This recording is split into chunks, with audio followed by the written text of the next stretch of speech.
All right, we're live.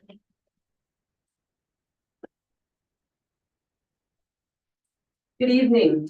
I'd like to call to order the regular town council meeting of November 27th at 5 p.m. And we have the agenda in front of us. Are there any additions or deletions? I do have an addition, please, your worship, under new business. I have a request for a letter of support from the Friends of Good Shepherd. Okay, so that will be number 13. Thank you. Any deletions? No. Thank you. Would someone care to move the acceptance of the agenda as amended? Councillor Good so moves. All those in favor? It is carried. Thank you. We have the minutes of November 14th. Again, you've had a chance to review them. Are there any edits? Someone would care to move the acceptance of the November 14th minutes? Councillor Scamahorn so moves. All those in favor? It is carried. Thank you. Public hearings, we don't have any. Presentations, none tonight. However, bylaws. So Mr. Buckford is going to talk to us about bylaw number 2141, line of credit borrowing bylaw from 2024.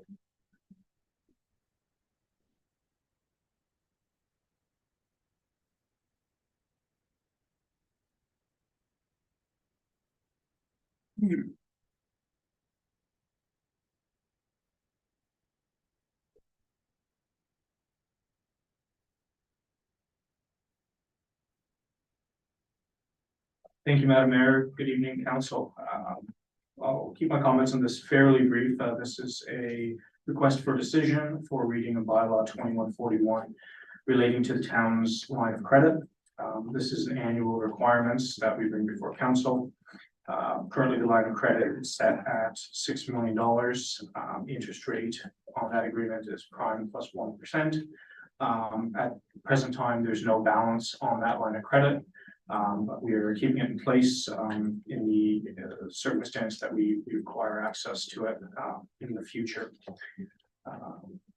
Options for council are to provide first, second, and third reading of bylaw 2141. We'll maintain the line of credit with Alberta Treasury branch. Advantage is it gives us access to cash flow if it's required. There's no disadvantages, and financial implications are to maintain cash flow as needed, and accrues interest if line of credit is utilized. Option 2 would be to decline to give first reading to 2141, for which there's no advantages. The disadvantages being that payment may be delayed in some instances, and there's short-term cash management issues potentially. But again, at this point in time, the line of credit's not in use. The recommendation is that council provide first, second, and third reading of bylaw 2141 to establish the line of credit with Alberta Treasury branch. Thank you. Thank you. So would someone care to put forth a motion with respect to first reading? Councillor Good, your motion. I'll move the council give first reading to bylaw number 2141, being the line of credit borrowing bylaw for 2024. Any discussion on the motion? All those in favor of the motion? It is carried. Would someone prefer to propose another motion? Councillor Ford. So I put a motion on the floor that council gives second reading to bylaw number 2141. Any further discussion? All those in favor? It is carried. Someone care to put another motion before us? Move the bylaw 2141 be placed for third reading. Okay, to move to be placed for third reading. All those in favor of that motion? It is carried. Perhaps someone would like to make a final motion on this matter? Councillor Boychuk, what would your motion be? I'll move that council give third reading to bylaw number 2141. Any last minute discussion? All those in favor? Great. Thank you, Mr. Mudford. And apparently you're now wanting to talk with respect to bylaw 2142, MasterCard borrowing bylaw for 2024. Thank you, Madam Mayor. Similar to the preceding request for decision, this one addresses bylaw which is the short-term borrowing related to the town's MasterCard account. Again, the level of access to credit that we have through this is unchanged from previous years. And in terms of options for council, first option is to grant first, second, third reading. The advantage being that it allows us to facilitate to continue to use the MasterCards for purchase needs. Option 2 would be to decline to give first reading to bylaw 2042. The recommendation from the administration is that council provide first, second, and third reading to bylaw 2142, bylaw to establish short-term borrowing at the Alberta Treasury grants for the town's MasterCard account. Thank you. Thank you. Would someone care to put forth the motion with respect to first reading, Councillor or Deputy Mayor Shannon? Move that council give first reading to bylaw number 2142, being the MasterCard borrowing bylaw for 2024. Thank you. Any discussion on that motion? Okay, all those who disagree? Got me this time. Anybody in favor? It's carried. I just checking, you guys. Anyways, the next motion that we might put forward has to do with second reading. Councillor Good. I'll move the council give second reading to bylaw 2142. Any further discussion? All those in favor? It is carried. Might somebody move us forward for third reading? I'll move that council give, place bylaw 2142 for third reading. Thank you. All those in favor of that motion? It is carried. Anyone for third reading? Councillor Boychuk?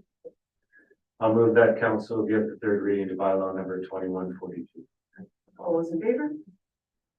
Great, the town can pay with its card or pay with its line of credit as long as we pay up. Next up, Mr. Mudford, the utility rates for 2024 bylaw 2143. Thank you, Madam Mayor. So the issue is proposed rates for the utility services, so water, wastewater, and solid waste for 2024. The background, the town of Peace River's water, wastewater, and solid waste functions are required to be self-liquidated. 2023, the town initiated a cost of service model review that will determine appropriate rates to fund current operation costs and anticipated future capital expenditures. This model is scheduled to be completed in February 2024. On November 7th, 2023, administration presented the draft utility operating budget for 2024, and that was based on an overall 5% increase to utility rates. Utility rate bylaw number 2143 includes the proposed 5% increase over the 2023 rates, and that will be effective January 1st, 2024. This aligns with the current economic inflationary costs and gives administration time to critically review our current rate model and make necessary adjustments. The overall goal is to bring our utility rates to a full cost recovery model without overburdening our customers. In line with this, council will note that there have been change in sanitary sewage dumping charges. The adjustment to the flat rate structure is warranted because we have operators working 7 days a week and only makes sense to charge a premium only on statutory holidays.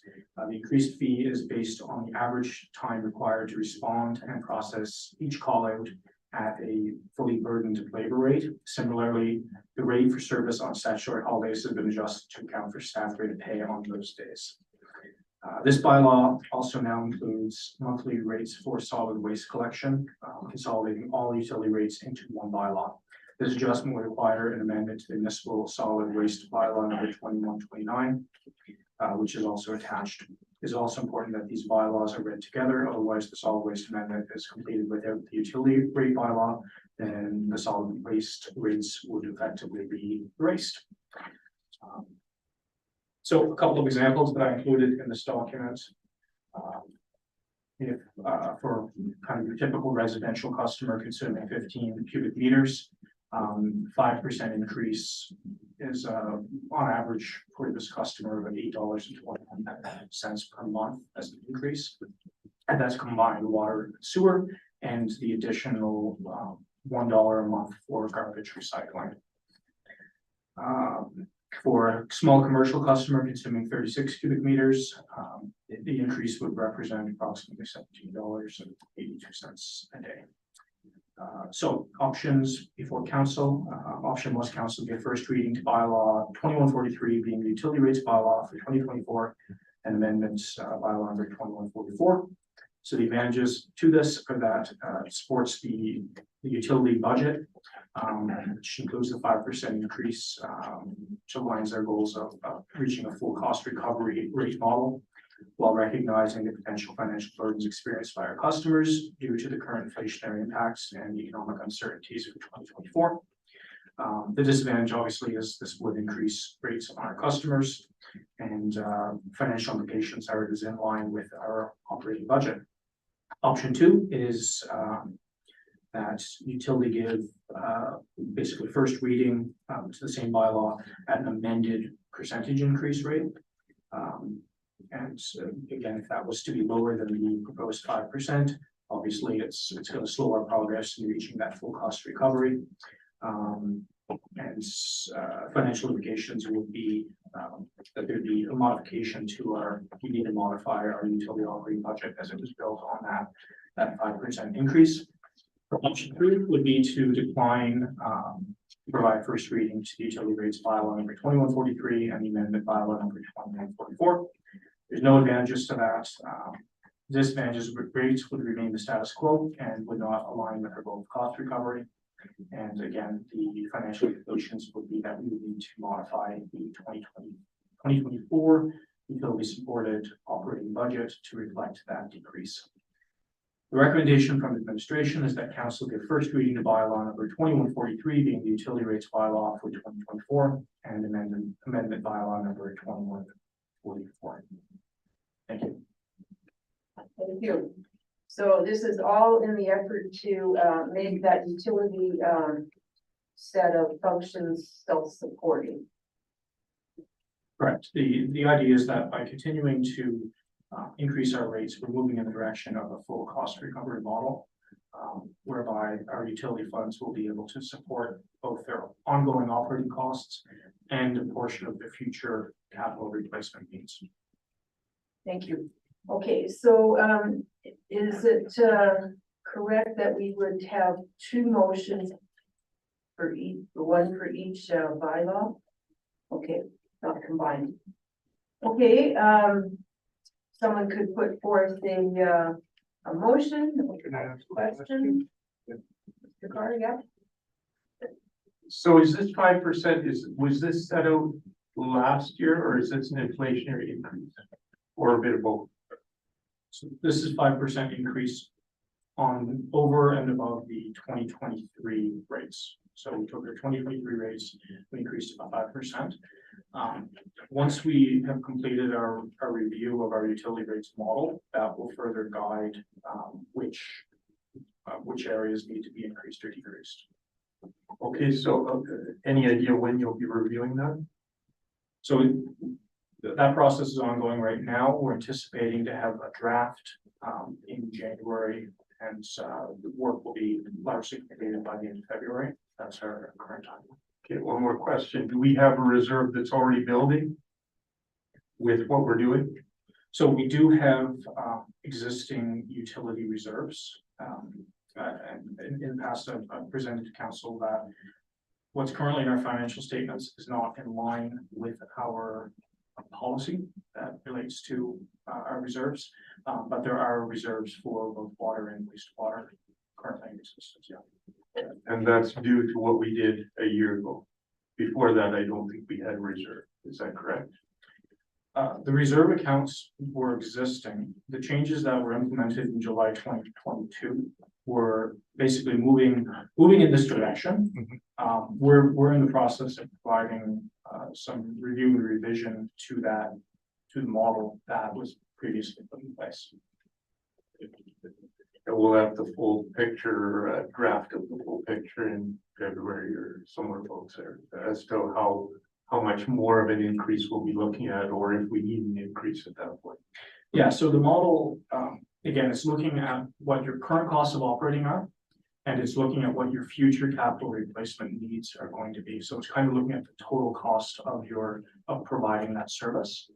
And then allocating the rates out based on where those needs are. So right now, as an example, once this model is done, we might see hypothetically, there could be a reduction in your water rate, an increase in your wastewater rate. We want to be able to break those numbers out on customers' bills, so it's a little easier for them to understand where those costs are being driven from.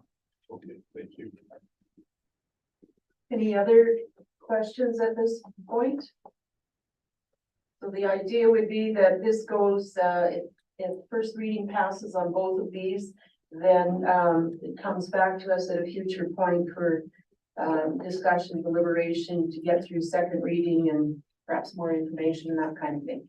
And the public perhaps gets to engage at that point because they'll know what the thoughts are. That's correct. As it's currently written, we prefer this to be, it's going to be approved before the end of the year, so we can have it implemented effective January 1st. When we implemented our rate increase last year, I believe it was 2 months into the year, subject to check. So we missed out on a portion of that increase, which obviously impacted our budget. Okay, any further question at this point? Would someone care to put forth one of the first reading motions or resolutions? Okay, Councillor Shannon and then so Councillor Shannon, the first one. I propose a motion that move that council give first reading to bylaw number 2143, being the utility rates bylaw for 2024. Great. Okay, all those in favor of that motion? Motion that move that council give first reading to bylaw number 23. Our ghostly voices are coming through. Councillor Good, perhaps you would do the other motion?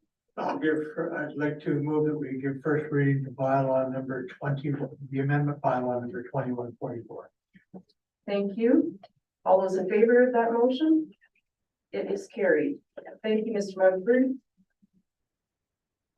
No unfinished business.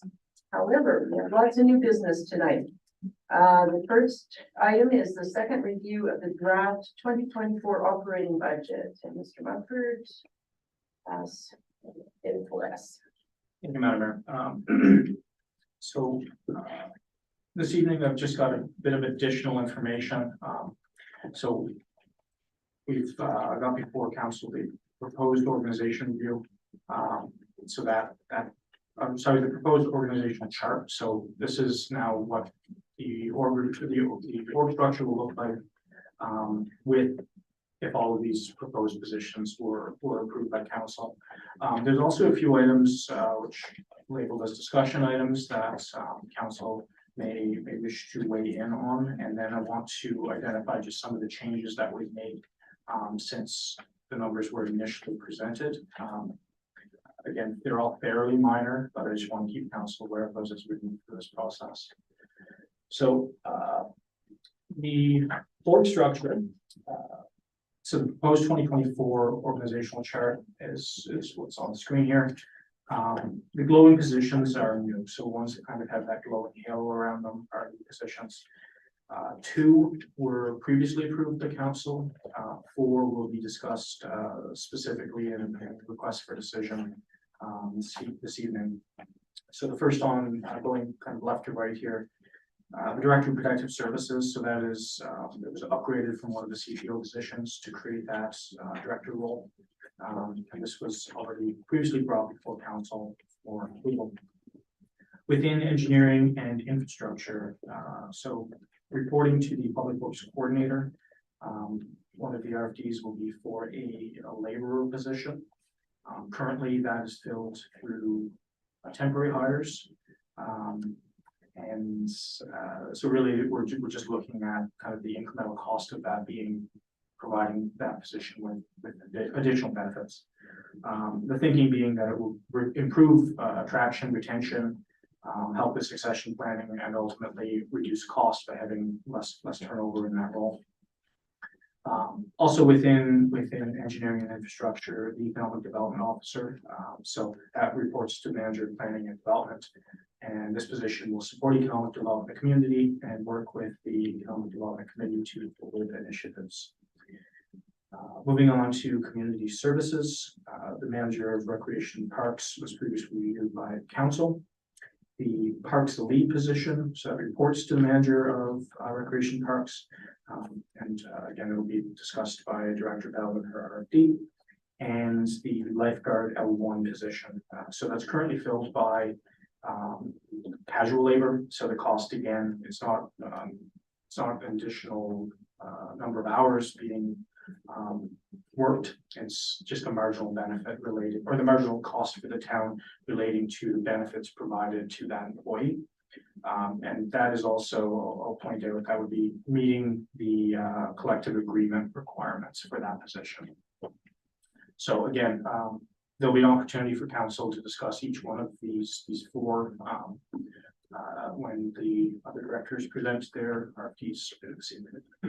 So those costs though are built into They are. the proposed, okay, thanks. Yeah. So a few discussion items, some of these were already included in the budget, but I just wanted to highlight that they're already in there.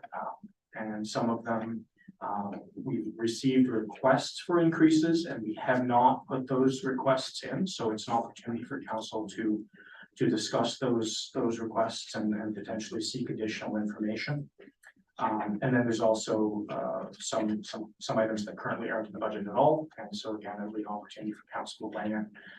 So items included within the budget already. We had a small amount for healthcare attraction, Northern Alberta elected leaders, Community Rail Advocacy Alliance, and so this was new in 2023. We've included in 2024 Sagatawa Mobile Outreach funding. And there's also built into the budget small increase for the Peace Library System, their funding. So that's $2,300. So items that we already had in the amount in the budget. There's an additional request from those organizations. So within the library, their operating funds, currently we budgeted $374,000. Library requested an increase to $394,200. And so that's a 5.4% increase. And I just want to note that the library did receive a 5% increase in 2023. Also, STARS presented here. Excuse me, just one question. Yeah. Should we have that? Because I think we have the former one, not this number, these. Correct.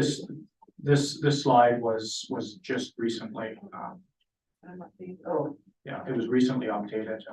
The slide deck that was sent to you was the previous version, just so you'd have that as background information. so tonight is it on our screen room? I didn't find it on there.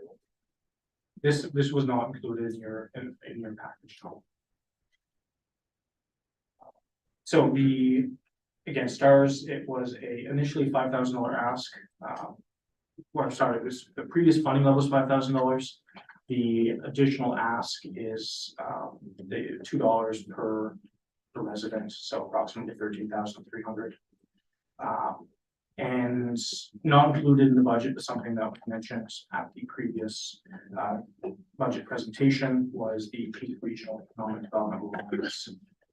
And so they're looking for, again, approximately a dollar per resident, so approximately $6,600.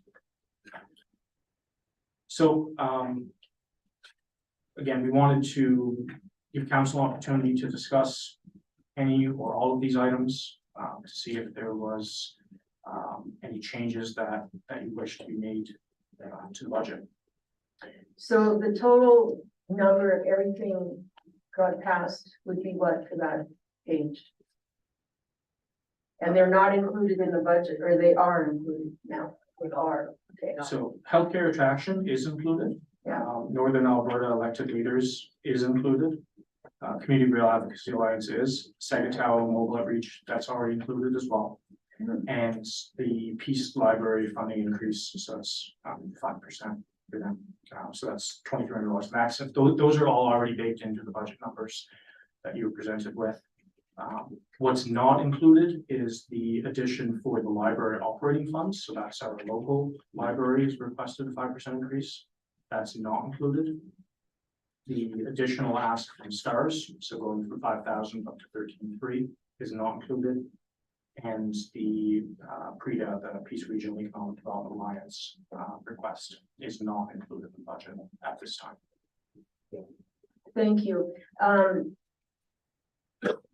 Okay, so perhaps things that are included in the budget. Councillors, do you have any questions on those? So exclude STARS from this first discussion, exclude the library from this first discussion, and PREDA, exclude them. Anything on those other ones? Councillor Boychuk? Has Sagatawa put in a request for funds for the mobile outreach team? And how did we I'm just kind of curious how it automatically ended up approved on the budget. Let's face it, it's not approved. It was an amount that was included last year. It was not in the 2023 budget. It was something that was added during the year. And we included it as part of the proposed 2024 budget. We have not received a specific ask from them. Because yeah, I'd be pursuing grant funding for that and the provincial government for support instead of municipal myself. So you would take it off or out of the budget, really, at this point? They haven't asked for it, and there is grant money available for it, and what we did was we stepped it up because it was vital at the time. But I don't believe this is going to be an ongoing funding by the municipality. It's a provincial issue that they're dealing with here. So I think we go after them for that instead. Is there good odds that we would get that money from the province? Sagatawa would get it. Well, no, I understand, yeah, but that it would come. We can even apply for reaching home funding, federal grant money, which would almost guarantee, I would say we have a very good chance of successfully getting that funding for this. But really, it would be Sagatawa applying, or are you saying the town would? No, I will be encouraging Sagatawa to apply for these grants and run the program through Sagatawa, not to municipality. Any other comments with respect to Sagatawa? I guess my concern would be if they don't get those funds, the program would still occur, or like, because if we include it in the budget and then they end up not needing it, then we don't have to do it. But if we don't include it and then they need it, then we're figuring out where to get it from later, because that's just my only thought on that.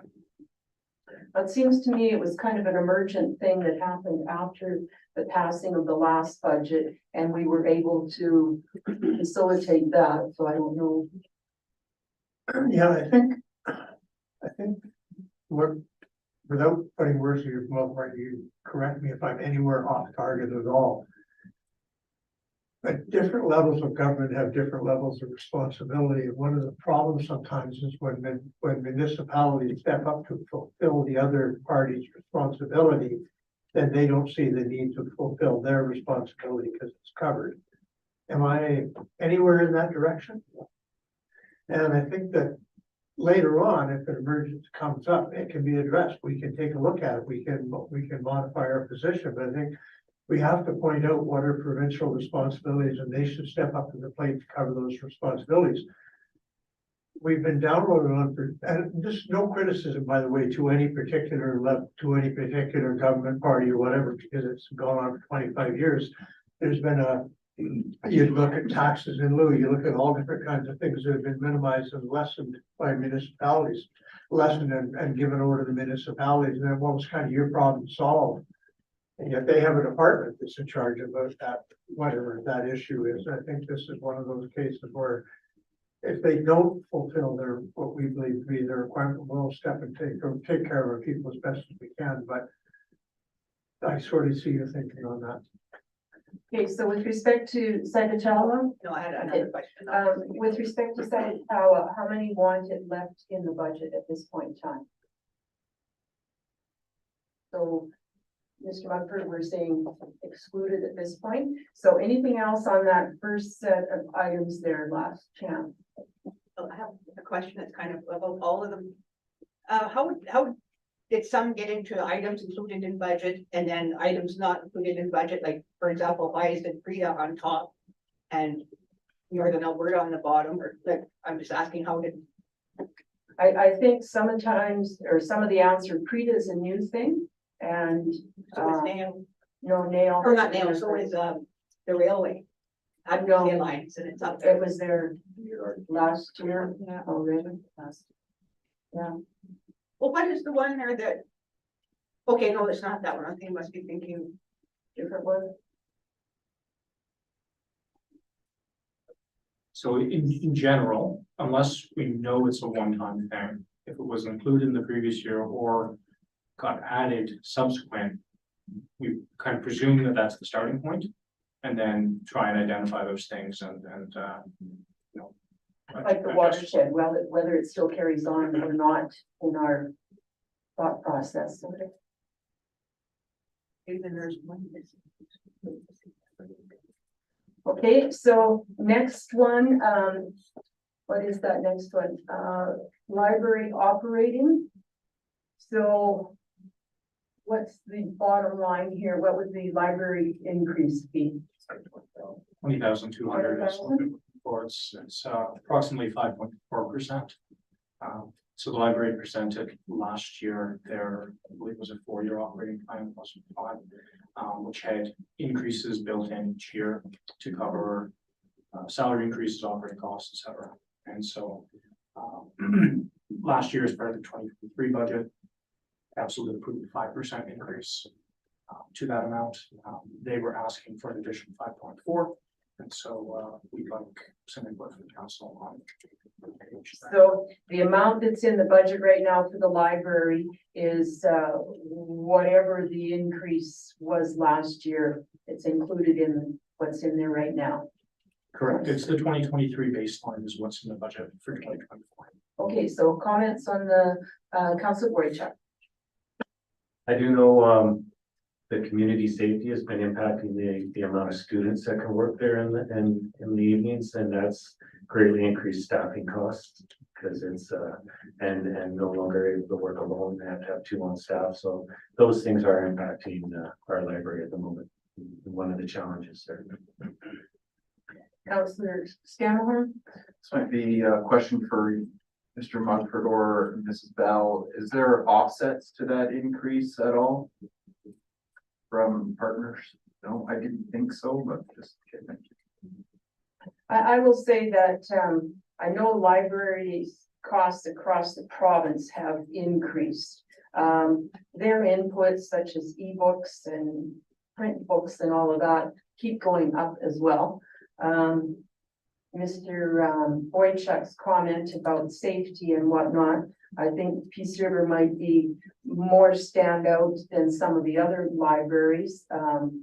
Maybe because of its location, maybe because of its size and what it can offer. You know, and it does save the individual home family a lot of money if they belong to the library and access the resources through there. Including myself, who used to get an Edmonton Journal for about $1,000 a year, but now less than that. Did you have a comment, CAO Miller? No. I do, Your Worship. In the near future, we are going to bring a bit of a presentation back to council for consideration regarding the library budget. In comparison to like-sized communities, the library budget is rather generous. Their operating hours compared to other communities are less. And I do have some big concerns in that getting a 5% more over and above what even operationally we're trying to work with. Last year, greater than us. This year again, 2% more than what we're proposing. And oh my God, sorry. The costs. Sorry, I just think we need to come back. Oh, my concern is right now, there was contribution, no additional contribution, but there was contribution from one of our ICF members or partners. That libraries moving forward will no longer be accessible, that is no longer eligible. So I'm concerned as we continue to increase their budget, when that portion comes out and we have to start funding it, or they're gonna have to find a means to fund that ICF portion that no longer is gonna be transferred through us. And I did learn that the MD of Peace is no longer funding. They were contributing to the library and they've opted to not contribute to our library this year for 2024. And there have been a few things. So I think it's important that council look at that increase over and above what we're asking for, and then we look at the presentation in the future for future considerations. So tonight, we need to give Mr. Mugford a very good idea as this is a go forward or not, right? Councilor Scanlon? Well, if we decide to be consistent, understanding that we have our own increase that we're doing at 3. What if we did them at 3 and said, this is our calculations as to what inflation and all the other pressures are doing to us, and so that's what we would do. Is that a reasonable position?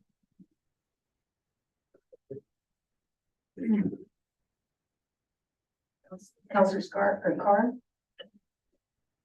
I would like to see what this presentation you were talking about would tell us before we committed, if that's possible. Because if we're more generous than what we should be, why would we be giving an increase at all? But again, if we need to, then, I think we should see this presentation and then maybe decide if that's possible. I'm thinking the time frame is not going to really work for that.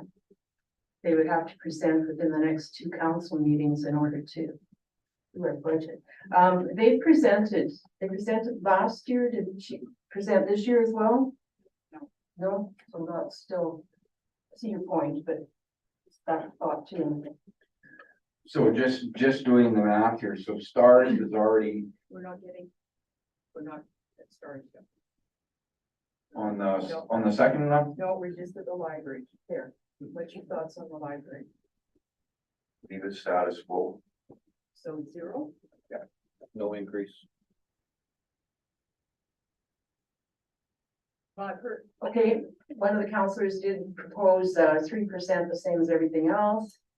At that point in time, we have to, correct me, please, Mrs. Miller, we're hoping by the end of December to have kind of a finalized operating budget, are we not? Yeah. Correct, I believe council wanted to adopt the operating budget by the end of the year. Okay, Councillor Good? I think, one of the things that we're doing tonight is accepting for information, basically, we're taking a look at it, and that's to allow us time to bring up areas where we have no concern. Some of those we have no concern.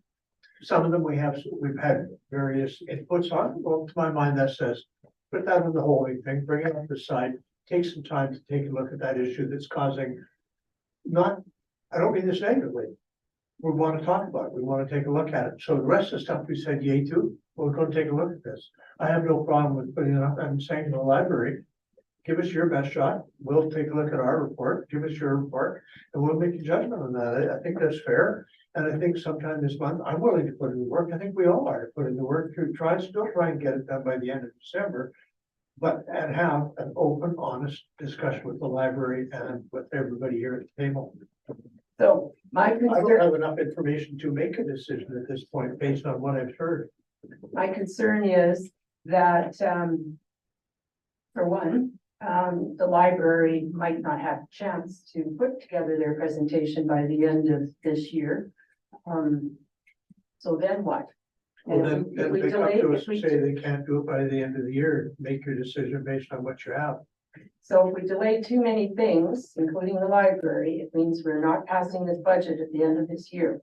I'm trying to be streamlined on that thought for our budget purposes. So, just to review, admin has told us that, we're trying to stick with 3%.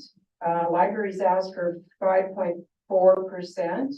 There's a thought, well, stick with the 3%. There's a thought, stick with 0, and a couple of other thoughts, 2 thoughts, more information is what I heard. Summarizing it, Councillor Ford. So just to make sure I'm understanding it correctly then, so the 3% is already in the budget?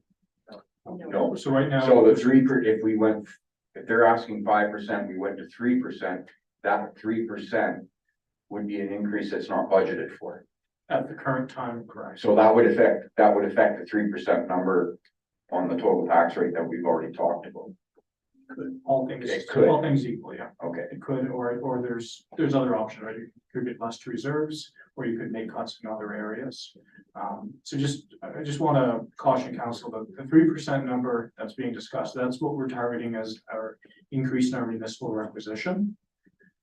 Inclusive in that is significant costs that we have no control over as an organization. So our RCMP increases, utility increases are 2 that are top of mind.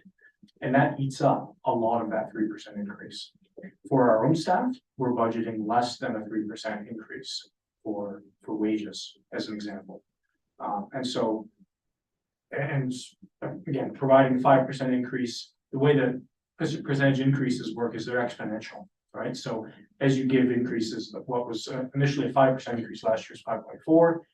If you look at their 4-year plan, it goes up from there. And so these are, I get that there was a year where we had very high CPI, high inflation. As an organization, the municipality is attempting to not shock our ratepayers by trying to collect all of that in one go, trying to smooth that impact over years while still funding their capital replacement needs, et cetera. So I just wanted to clarify that 3%, it's largely already spoken for. That doesn't necessarily need to be the benchmark that we use to increase certain operational costs. So the other thing, Mr. Ford, there's been a minus 25,000 or something come off the top there with the Cycatella discussion. Right, minus 25,000. That was included in the budget is no longer there. That's what we said. Councillor Shannon or Deputy Mayor Shannon, you had a comment? No? I'm a library supporter and I can see an increase, but I would like to see that presentation before I make a decision on that too. I know we're under a timeline, but I don't think that's a reason not to do our due diligence on all the information that if we want before us. That's fine with me, but I do see it as a very important part of our town. And maybe we'd see some increase after, but I probably would go half and half if I did have to pick a number, 2.5 and 2.5 or something like that. But I wouldn't want to approve anything without seeing a presentation on it. Admin, do you think you could get a presentation happening before the last meeting in December that we have? I think we should be able to pull enough information together. Okay, so I'm hearing a general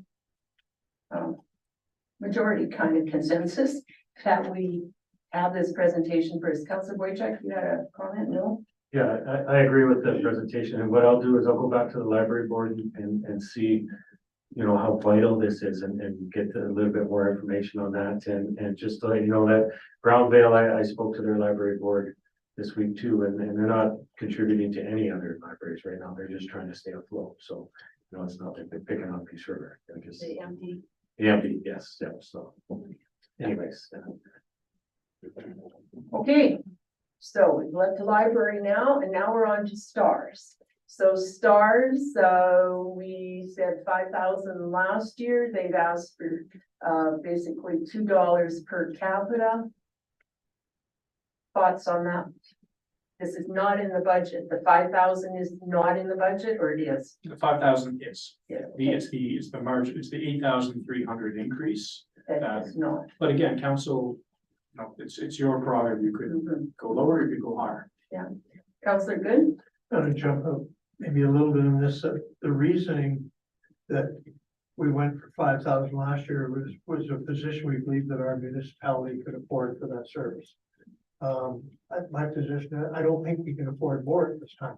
Would I like to? Would I like to be in a position where we could do more for stars? Yeah, sure. I just don't think we're there yet. That's just my own opinion.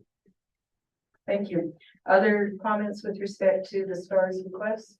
I agree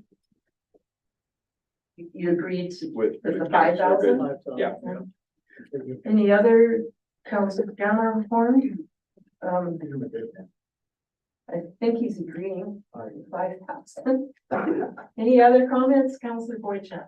I was told this weekend that Mercer also supports stars.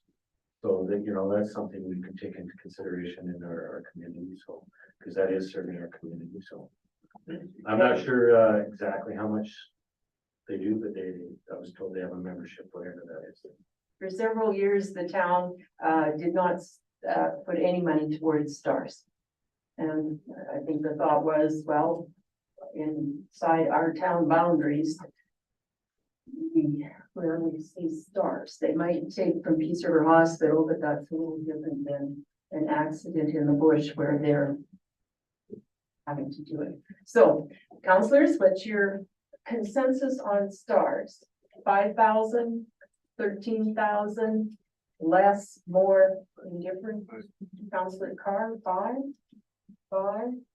and I'm seeing 5. Okay, so, Mr. Mumford, it looks like go forth with a $5,000 amount in the budget. So- The remaining item that I have on the list here was PREDA, which Peace Regional Economic Development Alliance. The ask from them is $1 per resident, so approximately 6,600. So what would the town get by being a member of PREDA? Yeah. All right, your worship. I did just find a little bit of information. We were once members of PREDA. And we had withdrawn membership. Largely, I found it was regarding how they were allocating fees. So I'm not sure, I haven't been able to get a hold of the administrator yet to confirm if they've changed now to a per capita rate. So I'm not sure if someone knows if before it was based on a different methodology, but in 2021, it looked like they had increased the fees and we were going to be paying a larger proportion that at the time council didn't deem to be reasonable. So we withdrew. And then subsequently, we've had discussions about rejoining the committee. And they had mentioned that what we get out of it. Benefits include access to the library of reports, studies, access to their extensive databases, including research done for member municipalities. And they also collect a 0.25 cent per capita for project funds. So after you're a member for 1 year, you can apply towards that fund for leveraging against other government grants. So they felt that without having an economic development officer, we probably wouldn't get much benefit out of being members of their organization. But now that the town is becoming more productive and in the economic development world, there probably would be benefit to joining. I think at the time, and I kind of have a faulty memory, that the town decided not to no longer become part of PREDA. The fees were going to be in the nature and around 15,000 or thereabouts. They had looked at a different way of doing the fees, and quite frankly, the town of Peace River is one of the larger contributors to that group when it belongs. I think, I'm not sure Grand Prairie County might be also belonging, which they would be paying a large fee to, but. So anyways, what do we want to do? Give it a try for a year and see, or forget it? Councilor or Deputy Mayor Shannon, getting this wrong. That's funny. Now I forgot what I was talking about. It made me laugh there. I do think it's important now, maybe I wouldn't have thought it before. One of the reasons I do believe it's more important now is collaboration is the way of our new world, and without it, we aren't gonna get very far.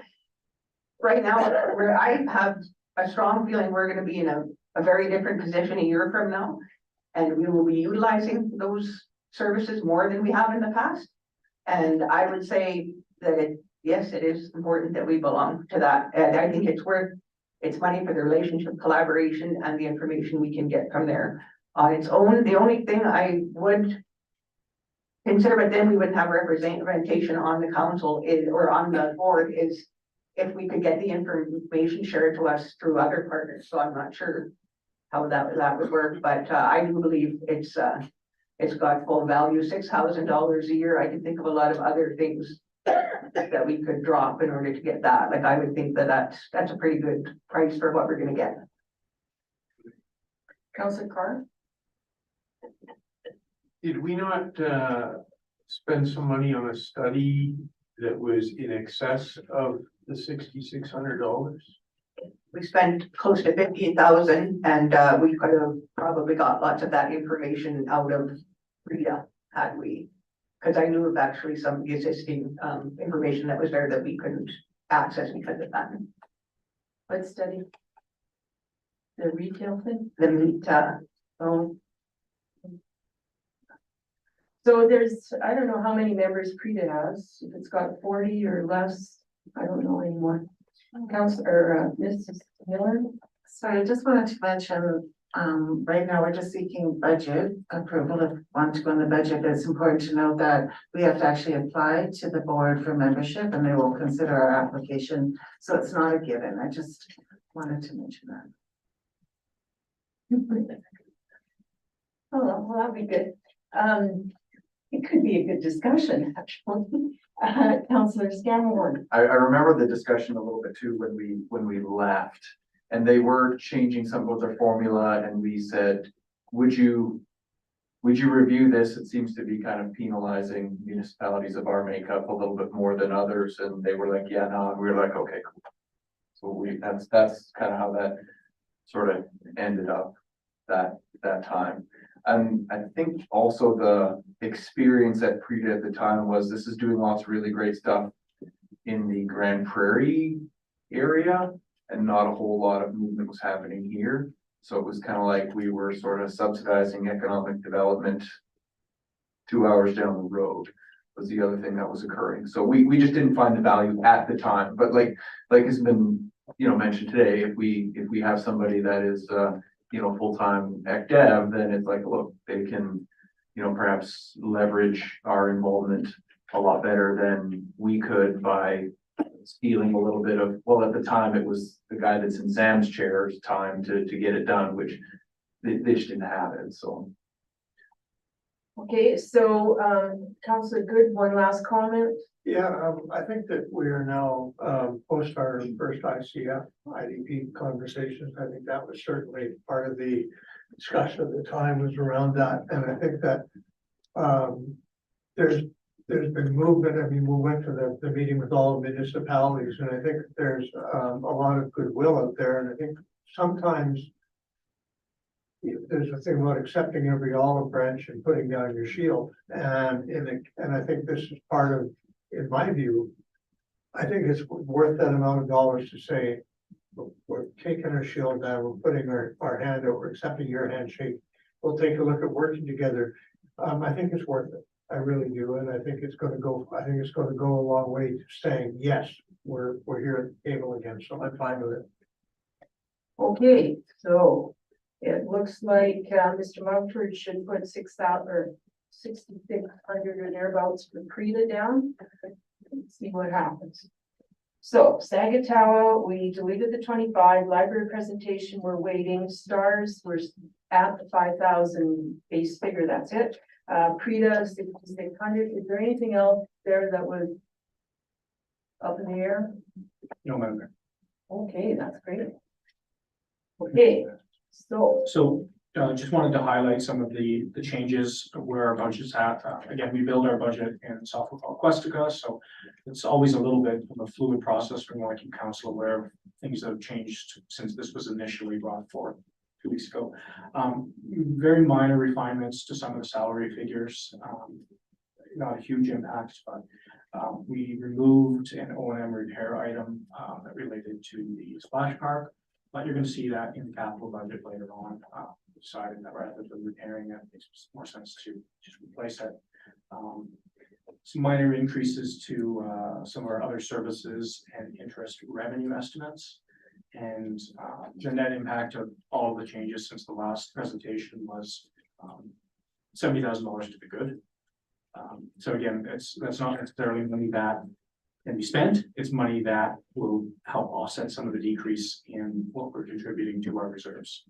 So big picture, our contribution for a tax supported budget to reserves is still lower than in previous years.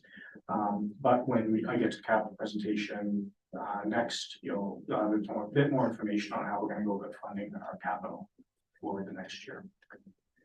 So just to reinforce that, $70,000 has been deleted from various budget lines. Okay. Can we get this sent to us? This, Certainly. yeah, please. Okay, sorry to interrupt. Yep, so that concludes my update on the tax board operating budget. Again, our intention is to bring this back for again, general discussion next week at the MP meeting. And then ideally, the first regular meeting in December for final approval. In the instance that council is not prepared to approve the operating budget at that time, we can bring forth an interim budget to continue operations into the new year. The capital budget, the MGA does require that it be approved before the end of the year. Okay, well, we're all looking forward to the next budget discussion operating. Are there any, I haven't received any specific questions from council on the presentation 2 weeks ago. Are there any other questions or areas that you'd like additional information on the operating budget at this time, with the knowledge there will be future opportunities to discuss? Councilor Carr? I have quite a list actually for you, but I upgraded my phone and my email won't allow me to send. So I'm gonna have that fixed hopefully tomorrow. Sure. So I will send it out to you then. Absolutely. Thank you. Yeah, by all means, if you've got questions, send them by email. If that gives us an opportunity to review them, so I don't have to wing it. And that would be great. Maybe you could share with. Absolutely. To Of course. save some repeated questions maybe. Okay, so would someone be prepared to move the council accept the draft 2024 operating budget presentation for information with the caveat of the discussion item? Councilor Carr or Ford moves that. Almost in favor. Who knows? I'm probably going to introduce somebody new to council tonight at this meeting. Okay, the next item is the draft 2024 capital budget.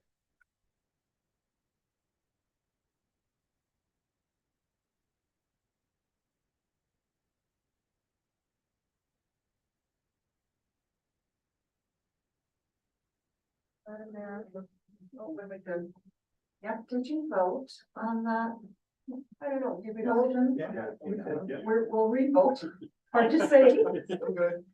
Thank you, I missed it. One of those nights. Okay, thank you, Madam Mayor.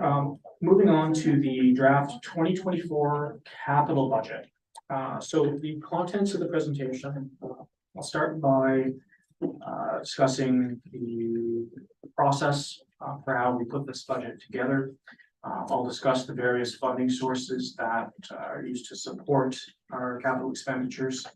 And then I will go through a review of a listing, of description and funding for each project by department. And we'll open it up for questions after each one. And then a summary so we can end.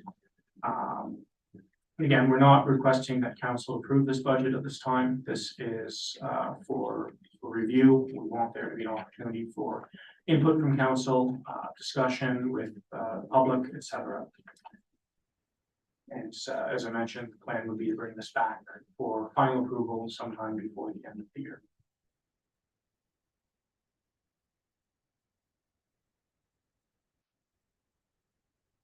So our process for preparing the capital budget, directors and managers prepare a list of their capital projects. It's reviewed by myself, scheduled meeting with the directors and the CAO for review. And we then looked at a reserve and a capital funding balances, and made determinations as to where the priorities are and how to fund those proposed projects.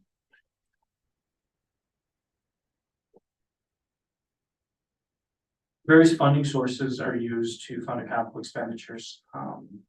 So reserves are basically the surplus that gets transferred from our operating budget every year. So those can be used for capital replacement. There's also various provincial and federal programs. So the two main ones are the local government fiscal framework. It's formerly known as Municipal Sustainability Initiative, or MSI. And the Canada Community Building Fund, which was formerly known as gas tax. So those have both been kind of rebranded over the past couple of years. So I'm including both titles because of familiarity. There's also other provincial grants and other federal grants that, depending on the nature of the project, we're able to apply more funding for to support those expenditures. But starting with protective services, so protective services encompasses fire, community police, and emergency response. Just have a few items here. So again, for the way that this is presented, I've got the project name, sub-department, and description on the first slide, and then how it's funded on the second. So the three items for protective services are a breathing air fill station. That project is, there's a regulatory requirement which has changed so that those air fill stations are basically self-contained to protect users so they don't cause injury. We've also included in our budget upgrades for a command truck. So our intent is to repurpose one of our existing 3/4 ton trucks with the necessary accessories and emergency package. So it will be functional as a command truck to replace our older unit, which is no longer in service. So that'll give us 2 command trucks again in our fleet. And the third item here is a budget for emergency response capital. So that's just capital equipment to support our emergency response needs, to build up what we've got in terms of tools to be able to be used to respond to emergencies that occur. The funding for all of these 3 projects, again, the breathing air fill station, budget 15,000, the command truck upgrades at 30, and the emergency response at 100.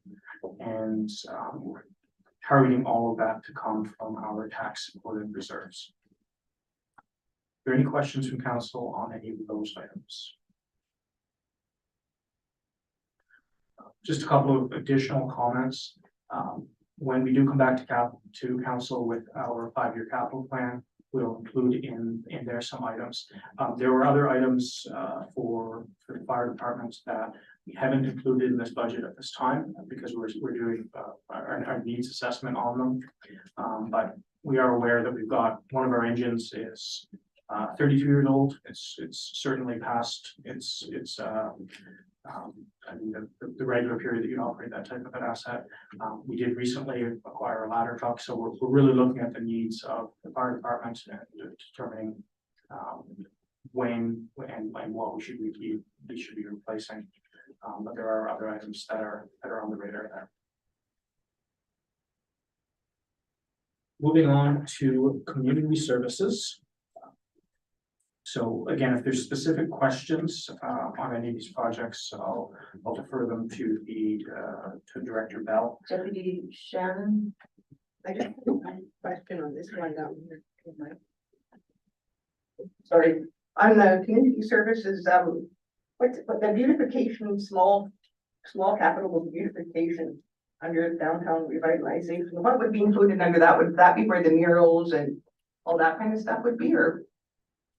So murals, is currently, murals are currently, included in the operating budget. That downtown beautification, it's, so basically it's to fund a study and then to do some of the work resulting from that study. That's the intention for that budget. Do you know how much is in the budget for murals or anything? In the operating budget, subject to check, it's 20,000. And again, we've got 100,000 in our capital budget for small capital. So the capital would be, is it something like a bench or two if needed downtown, planters, that kind of stuff? It could be all sorts of things that Christmas trees. anything. It really will be dependent on what the study comes So- back with. It could be facades to buildings, signage for businesses. It doesn't necessarily have to be just benches and So trees. the last study kind of, it had its natural progression and most things were actually, Implemented. yeah. So, and I think, just to clarify, there was a beautification work plan, which was an in-house internal work plan. We've done beautification and downtown revitalization studies such as the Abby Freeman study that was done in, I remember, we're all doing the face of quite a while ago. We were younger. Yeah. Quite a long time ago, and that one has been actioned in smaller pieces. So it's time to refresh that type of a review. So it's not necessarily an internal work plan. This is a much broader perspective on it. Thanks. Deputy Mayor? Just so then, why wouldn't murals be under that? Like, why is that broken out? Why wouldn't that be under? And you could put murals eventually as part of that, but this is, the mural program was an annual program for the last 7+ years. Yeah, I'm gonna say 10, but that felt too long. It's just a process that we've done annually. It's But we don't have to, we don't have it. Yeah, that's one thing I'd like to see looked at for a year or two. Yeah. And then go back to it after that. That would be one thing, so that would be on my list. Just to take a step back here, so as I get into this list of community services, you're gonna see, small capital mentioned several times. So what we've tried to do, and we started with this last year within the utility fund, and we're expanding it across the whole organization now, is there were previously items that were included in our operating budget that were capital purchases, capital additions. And so to try and get things into the right silos, we've started using these small capital budgets. And so I've listed off what comprises those and the total amount, but rather than getting into the weeds of like, a $6,000 item, $2,000 item, things that meet the capitalization policy, but aren't the, in the cumulative, it's not a huge amount of money. That's why we're trying to use these small capital line items to make it a little easier for council to understand what's being done, but also to move the process along. Councilor Good? Maybe what would help us, well, I'll put it this way, what would help me on that is the small capital amount for the pool comparable for the small capital total amount for the arena. There's a small capital then, like a $10,000 bill, and you're gonna put a bunch of things under it, that would make it easy for me to understand. If small capital for the pool is 100,000, small capital for the arena is 20,000. The term small capital doesn't tell me enough to go further. And I think I'd have a higher sort of a comfort level if there was maybe a number after that said beautification. Is it worth $25,000 to do a whole pile of stuff for beautification? It might be. Is it worth $250,000? Maybe not, but it's still a bunch of small items. So I think I'm just sort of would that be helpful for, for me, it would be helpful, I don't know how others feel, at least, as for that. Go ahead. So is 20,000 small capital in parks the same as 20,000 small capital in, I don't know, arena, because it's 20,000 is the key? So, again, on the second slide for each department, that's where we show, what the total budget is. For every number, with the exception of beautification, because we haven't done a study to tell us what we should be doing. The rest of these, we've got internally a spreadsheet that lists out, along with the names of what we're going to be doing, Kind of the answer amount. if I'm looking further now, but further, that's a kind of answer. Small capital for beautification is $100,000, if I'm reading correctly. Small capital for the pool is 40. But small capital for library is 8. Right. Okay, So for the library, that $8,000, that's just the video camera upgrades. That's the only thing that's in that. So yeah, and, arguably, could it be its own project as a standalone? In that case, yes, it could. So could the family version, but do you want us to be listing every $3,000 photocopier and every, you get to a point where it's a bit too granular. the reason this is helpful to me is, if you ask me this is helpful to me, because if you ask me, am I willing to spend X amount of dollars on food? The answer is yeah, it keeps me alive. Am I willing to spend it on paperback novels? Well, the answer might, same amount of money might be no, because it's really a necessity. And so this is useful. And again, by presenting it like this, like these aren't new costs. These are costs that previously would have been included in the repair and maintenance operating budget for the pool or for the arena. Okay. But it's not consistent with our accounting treatment. If we buy a $25,000 piece of equipment for audit purposes, for accounting purposes, we're not going to expense it. We're going to set it up as a capital asset. And we're going to amortize it over its useful life, consistent with our capitalization policy. So this type of treatment brings us in line with how our audit gets done. So again, I'll shoot through this list, and then if there's questions on specific projects, we can discuss with Director Bell. For trails, so the Saddleback path connection improvements. So this project was approved for design in 2022. It'll improve the link of 99 Avenue and Old Highway 2, including safe highway crosswalk, new pathway connecting the crosswalk up to 99 Ave and another crosswalk across 99 Ave. We've also got a trail maintenance line item. So again, every year in our capital budget going forward, there's going to be capital improvements to our trail system. So this funding will be targeted on the East Dike. Hot tub replacement. Again, we've already incurred some cost on the hot tub replacement program or project rather. And so we've allocated an additional $300,000 to bring that project to completion in 2024. For the slide replacement, we've allocated $75,000. And I apologize on the slide here, there's an error on the total budget for that project. $70,000 will be what will have been spent by the end of 2024. That's just the design work for that project. We're anticipating that the total cost of that project will likely be closer to $800,000 in that range. We don't know yet. We don't know. Oh, yes, There's the water slide, yeah. we haven't. And until we actually get into it to see what. Can you say that again? We So- don't know. So $75,000 is basically the analysis of what's there Okay, and design for what the replacement will be. okay. We don't know what the future cost will be until. And the 800,000 that I fell off my chair for was maybe the total? Just to make sure you're awake, that was. Oh, I was waiting now.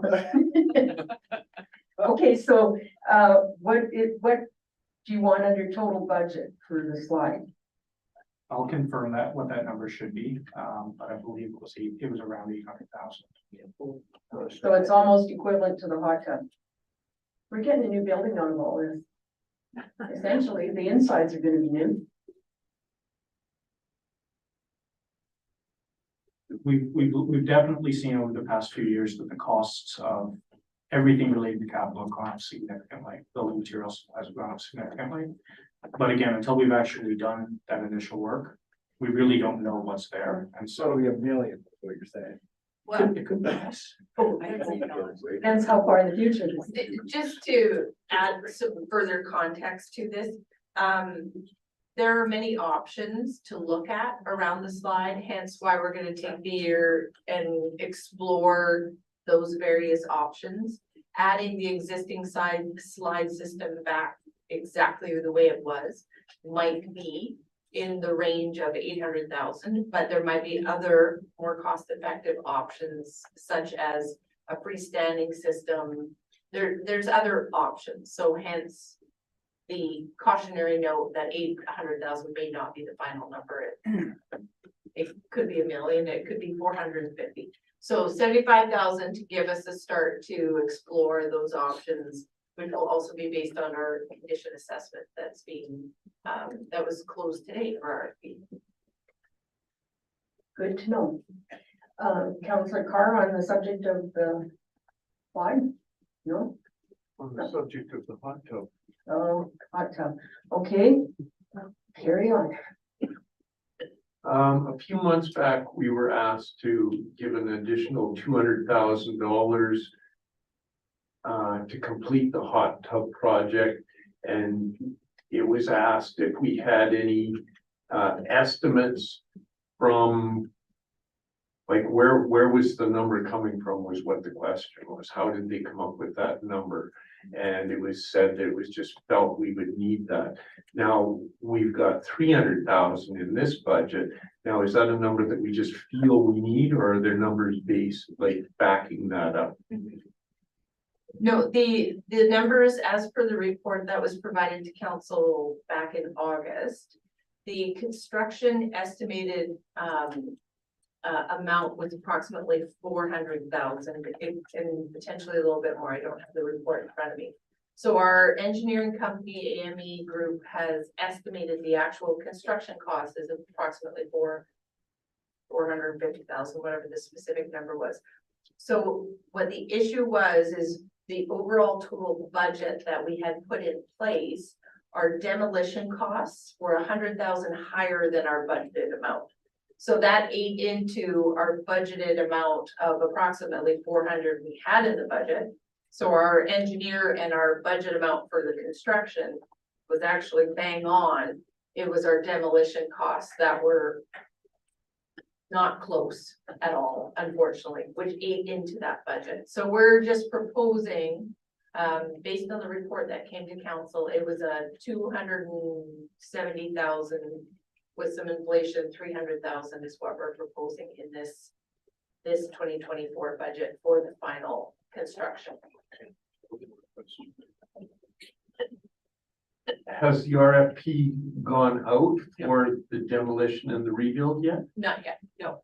We're at 90% drawings, or the final design, 90% design drawings. I'm using engineer words, so we're at 90%. They're weeks away from being final detailed tendered documents. And then what we're doing is reviewing those now. And what we're planning to actually tender this in the new year, the second week of January, because tendering it 2 weeks from now would not be great, falling over the Christmas break of New Year's. So we've decided to hold the tender and post it that second week of January for construction. Yeah. Yep, Councillor Scanlon. That overage on the demo, that was kind of one of those, our worst fears that we didn't know what was down there were realized, like these pipes go between these pipes, this foundation is what we thought it was, or we had no idea what it was, and it could be this, or it could be this horrible thing, and it turned out to be this horrible thing, and is that largely where, and not to mention the increased costs that Mr. Muckford had already mentioned that we keep running into all the time. Yeah. Okay. So just want to point out as well for the trail improvement projects and the hot tub, our plan is to fund that through MSI or back to new acronyms. Yeah, LGFF. So that's how we're anticipating to be funding those projects. The next project, the wayfinding plan and phase one implementation. So this project includes the overall wayfinding plan, which will identify new directional trail facility and tourism signage throughout the community. This project also includes the design, manufacturing, installation costs of the proposed new signs that we identified in the plan as the first phase. So our intention is to seek out funding and we'll basically spend as much as the funding will allow us if So- match. So this means a sign pointing out the museum is that way. Does it include, replacing or doing anything with the signage that's along the dike? You know, there's some signs that are kind of faded that say, The info ones, I think so. maybe, Yeah. but not as a priority, but possibly, yes. Yeah, thanks. So the other items on here, again, the small capital funds for pool, arena, parks, library, and water park. I've listed off the various items that we've identified for 2023.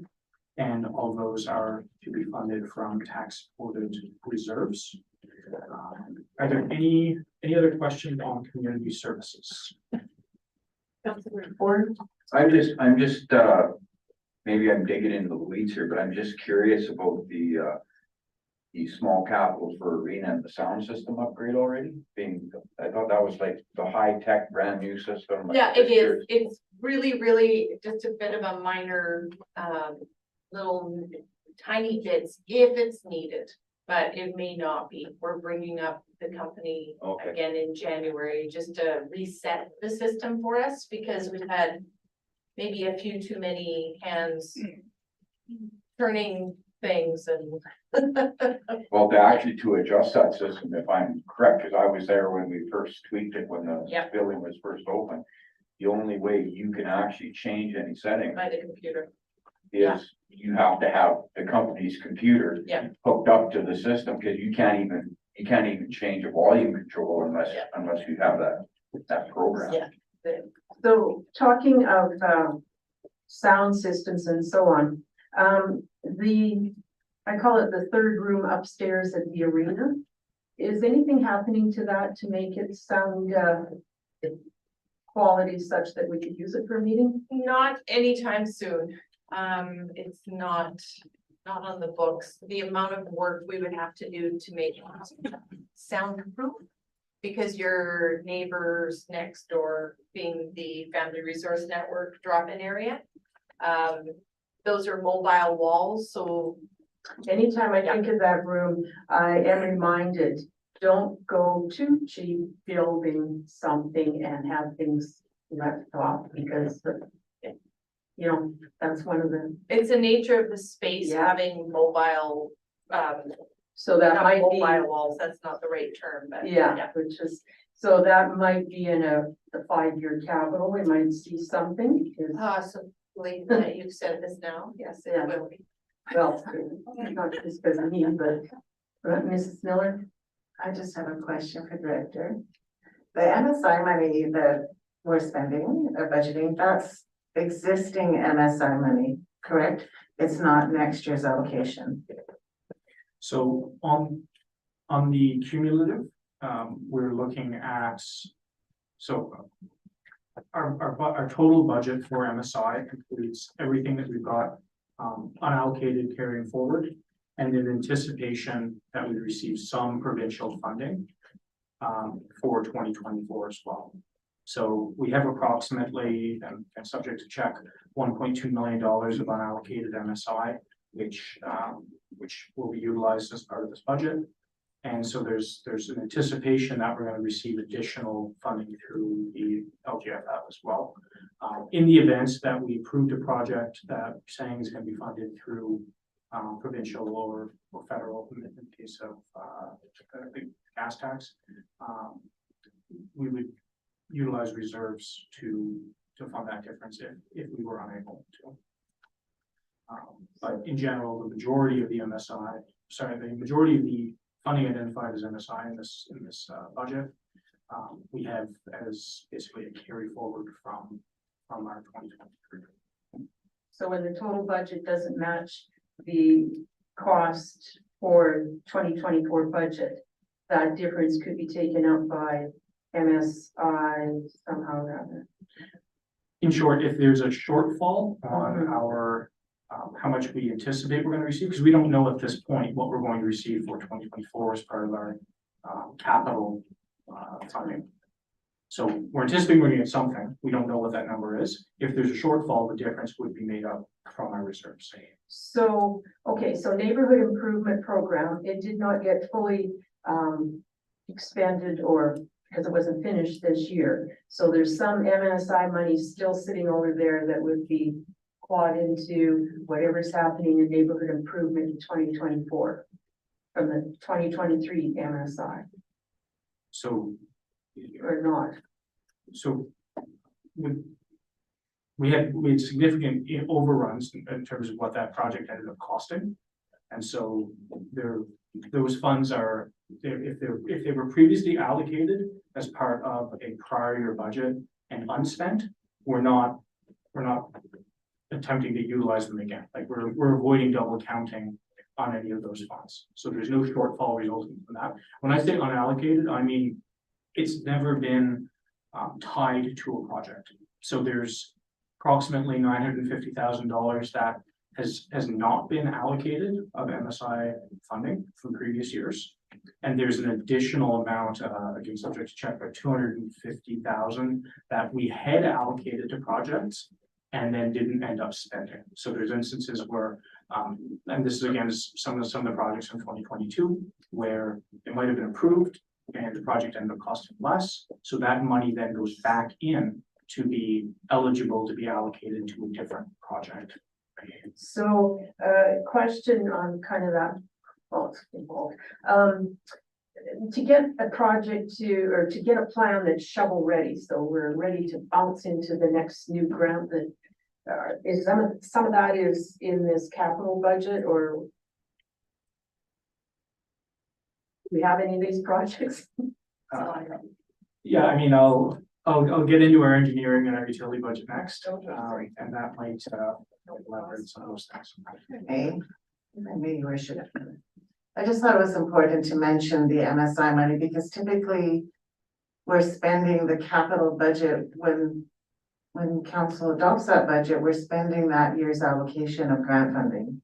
And in this case, we're not. So I just thought it was important to recognize that we do have that $1 million that needs to be allocated when the MSI funding ends. It's ended this year, so we need to spend it, but it's sitting there in the bank and we're only accessing a little bit of our anticipated LGFF funds for next year. I just thought that was important to make mention.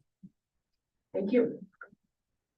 Okay, moving on then to engineering public works. And again, I want to just highlight that we've broken out engineering public works. So that's your roads and your different engineering structures from utility, water, wastewater, those are separate budgets now.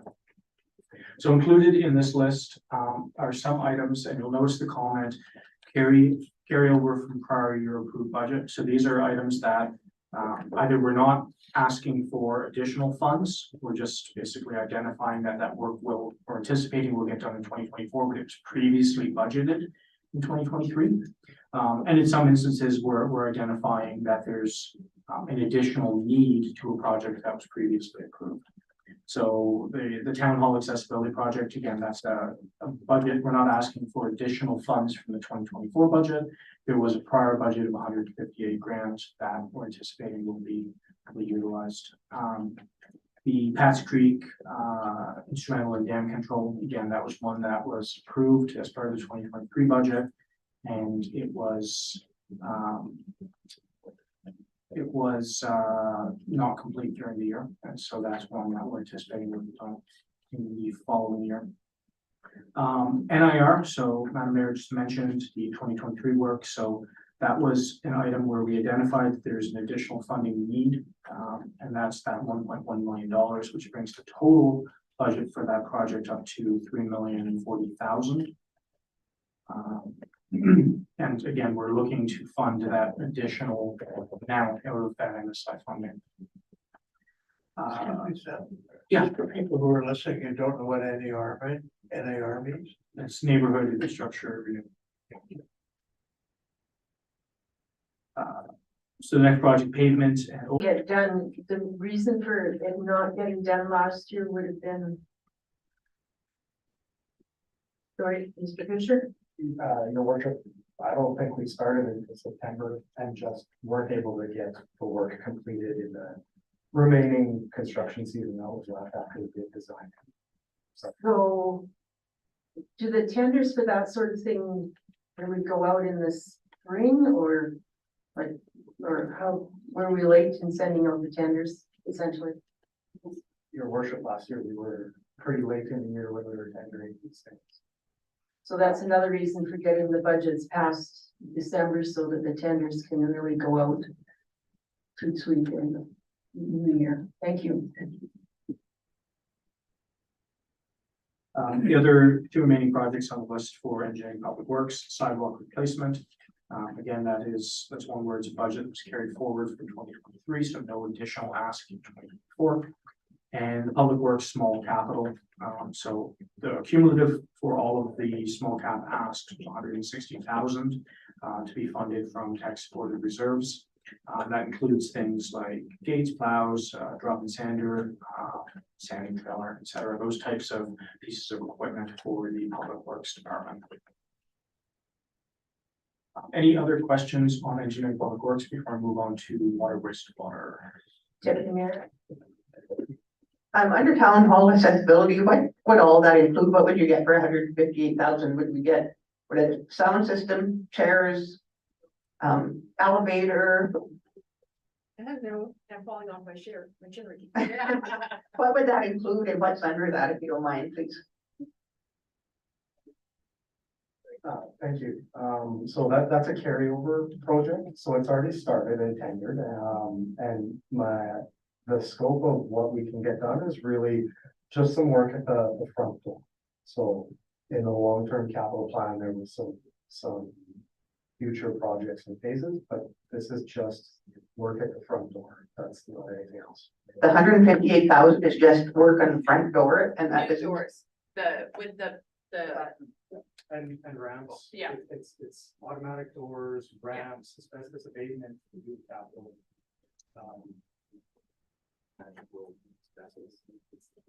Thank you. We got a big grant for that at one point in time, did we not? Yeah, this is federal.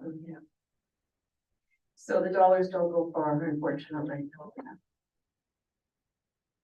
Like to do more. Yeah.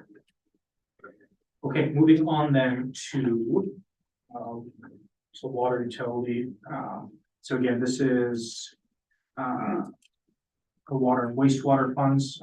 So we've got 2024 small capital for water. So that's ladders at the water treatment and wastewater treatment. Puck feeder for reservoir for 75, and various other items. Under the heavy equipment replacements, we're looking to replace the water truck. We've also included in the budget an updated water model and master plan. So the purpose behind that is that's going to inform administration and council as to where we can best deploy our funds. Also included in the budgets $1.1 million for 101st Street slope and stormwater systems to fix the issue with erosion. Again, right now that's showing is coming from our utility supported reserves, but we will be undertaking to see if there's any grant funding or any third party funding that we can find to cover a portion of that when time comes. And also we've got on the list 90th Street stormwater culvert repair. So again, that's to fix the issue with the pipe under the Sand Bridge.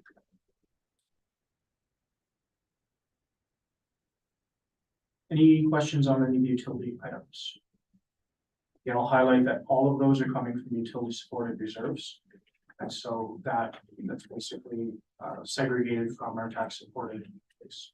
So can I ask probably a naive question? When you say tax supported reserves, That means we've raised the money through taxes, we put it in a reserve, and we know that that reserve is going over to pay for capital. Or, okay, Yeah, thank you. if, to use round numbers, you raise $10 million in taxes, your operating costs are $8 million, so you have $2 million extra that would go into a reserve. That reserve can then be used to pay for your capital needs. So we've got, on one side, all of our tax support operations, which are paid by the taxpayer primarily. On the other side, we've got our utility, and we want each one of our utility funds to be able to pay its own operating costs and its own capital replacement needs. Thank you.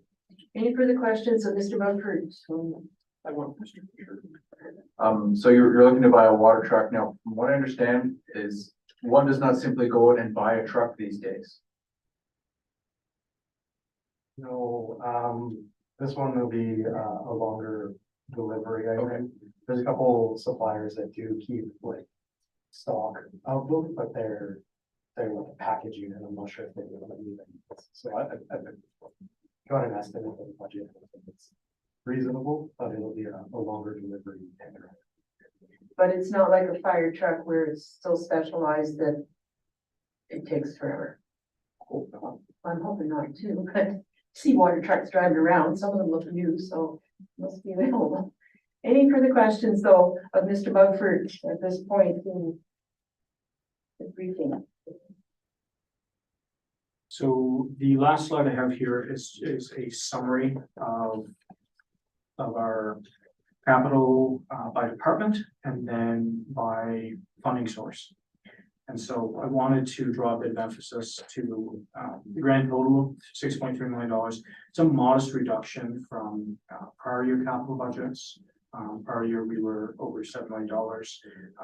So it's a little bit closer to in line with what our amortization expense is. So again, if you can, generally speaking, you want your capital replacement on average to be at or above what your amortization expense is.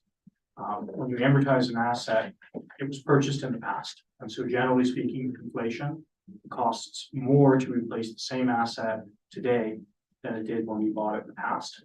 And so you'll see the trend line be that your amortization expense, as it goes up over time, your capital replacement needs will need to be higher than that to maintain the same level of infrastructure. So all things being equal, if you're not experiencing any growth, you need to continue to expend more than what your amortization expense is in an environment where you have inflation. We're looking at, as I mentioned earlier, fully utilizing our unallocated MSI and a portion of our 2024 LGFF. We're also looking at utilizing gas tax to pay for some of the engineering public works, road work there for the overlays. The only item here that I'll draw attention to on the tax supported side, that number is supported by current year surplus and capital ICFs support what we're anticipating to spend out of reserves. So in effect, what we have coming in on the tax supported side meets what we have going out. The same can't be said for our utility side. So right now, the utility budget, which was presented 3 weeks ago, that has approximately $1.6 million as effectively a transfer to capital. So what we're looking to spend in the current budget exceeds what we're putting in this year. So there'll be a draw on our existing reserves if we're unsuccessful in receiving some other type of funding for those projects. So if we stopped dead in the water, did absolutely nothing with the stormwater, sewer system, et cetera, you're saying that then we would be ahead of the game, but because we're spending money doing projects this year, we're at a negative reserve at the end of it for 2024. I know negative reserve doesn't make sense, but We're reducing our reserve balance. You're effectively saying the same thing, but we do have water and wastewater reserves that we're going to be, in the current budget, we'd be drawing upon. So with respect to Mr. Carr's point about the reserve and so on, say everything goes as planned, at the end of 2024, will there be any dollars sitting in the utility reserves? So it's difficult to answer that without knowing where we're going to end up for the end of 2023. Right, I've got an audited number at the end of 2022. We've got a forecasted number for 2023. I don't know what my 2024 third-party funding is going to be, and I don't know what our overall financial performance for those 2 years will be. So that's where the uncertainty is. In general, the trend has been that we are continuing to underspend our budget for 2023. But again, that is until that's finalized on or before May 1st through the audit. I can't say with certainty what the reserve balances will be at that point. And we have two big projects which we're hoping come in as the budget says, the slide and whatever, right? Well, so currently it's budgeted to come out of reserves. So, you know, I don't ever want to say worst case scenario because there can be changes to these numbers and costs can come in higher or lower. But the budget as it sits is funding from reserves. It's to the better if we're able to find third-party funding for those items. Okay, Mr. Fisher, you can add here. Your worship, later in tonight's agenda, there's a RFD, a request for decision for applying for a grant for two of those big projects. And I think if we applied and were approved for those projects, it would be a benefit to our community and ratepayers. So the modeling that's going to happen for the utility rates and whatnot, would it also say, okay, Town of Peace River, everything goes kosher here, in 4 years, you'll actually start building some reserve that you have for the, I don't know, major catastrophe that you might have in the next year or something? Right, Would it do so that? as part of that model, there's a variety of different inputs. We look at what your current operating costs are, what your anticipated future operating costs are. They look at what your current capital needs are and your future capital needs. And so as we do our different water models and studies and things like that, that's building our list of priorities for maintaining our infrastructure. Again, recently, I don't remember the name of the survey, but we reviewed it here at council and showed our infrastructure. It's 55%, basically 55% remaining on average.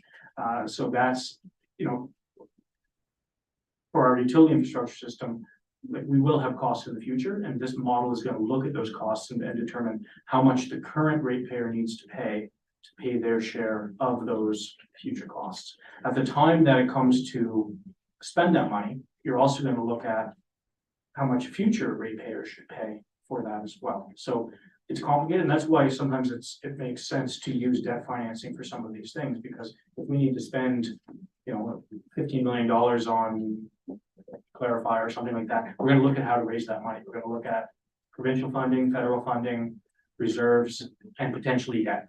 So that's the picture. Reserves are coming from your current and your previous users, and debt will be paid by future users.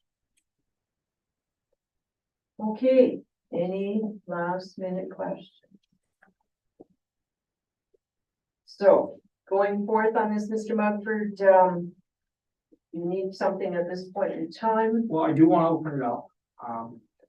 If there's other items that council wants us to be looking at this point. So right now, this list is what administration has identified as priorities. But if there's areas that council would like us to do more research on, again, there's a bit of urgency in that this needs to be approved for the MGA before the end of the year. But we are anticipating bringing this back over the next couple of weeks at the GMP meeting and the regular meeting, ideally for approval at that time. But we certainly want to hear from council and from the community if there's other items. So, in here, we've got, pavement of some sort, there's a budget allocation to it, but we don't know which streets might get the new overlay. So if we want to say, well, what about street such and such, we should send that to you so somebody can tell us, well, yeah, that street's included. Or we would say, well, I think that street really needs to be included this year. So we should be doing that sort of thing, or For sure, any feedback like that is appreciated at this point, and, so maybe if admin could send us, say, like the streets that are due to be, have their overlay done. That would be helpful to me. The other thing I think of, downtown, we did the first of was a 3-year, project with the sidewalks and whatnot. So, the sidewalks that are in here, is that part of that, or is that something else? But say I have a sidewalk, I don't know, up on the West Hill someplace that needs replacing. Is it done here or? Mr. Fisher? Your worship, so the Main Street concrete piece here, my understanding was that was intended to be sort of a 3-year program. So we did the first year of the program last year. In the capital budget, there's an additional adder for Main Street sidewalk replacement included. It's a $260,000 from tax reserve this year for that portion. For the remaining sidewalks this year, because we did spend a lot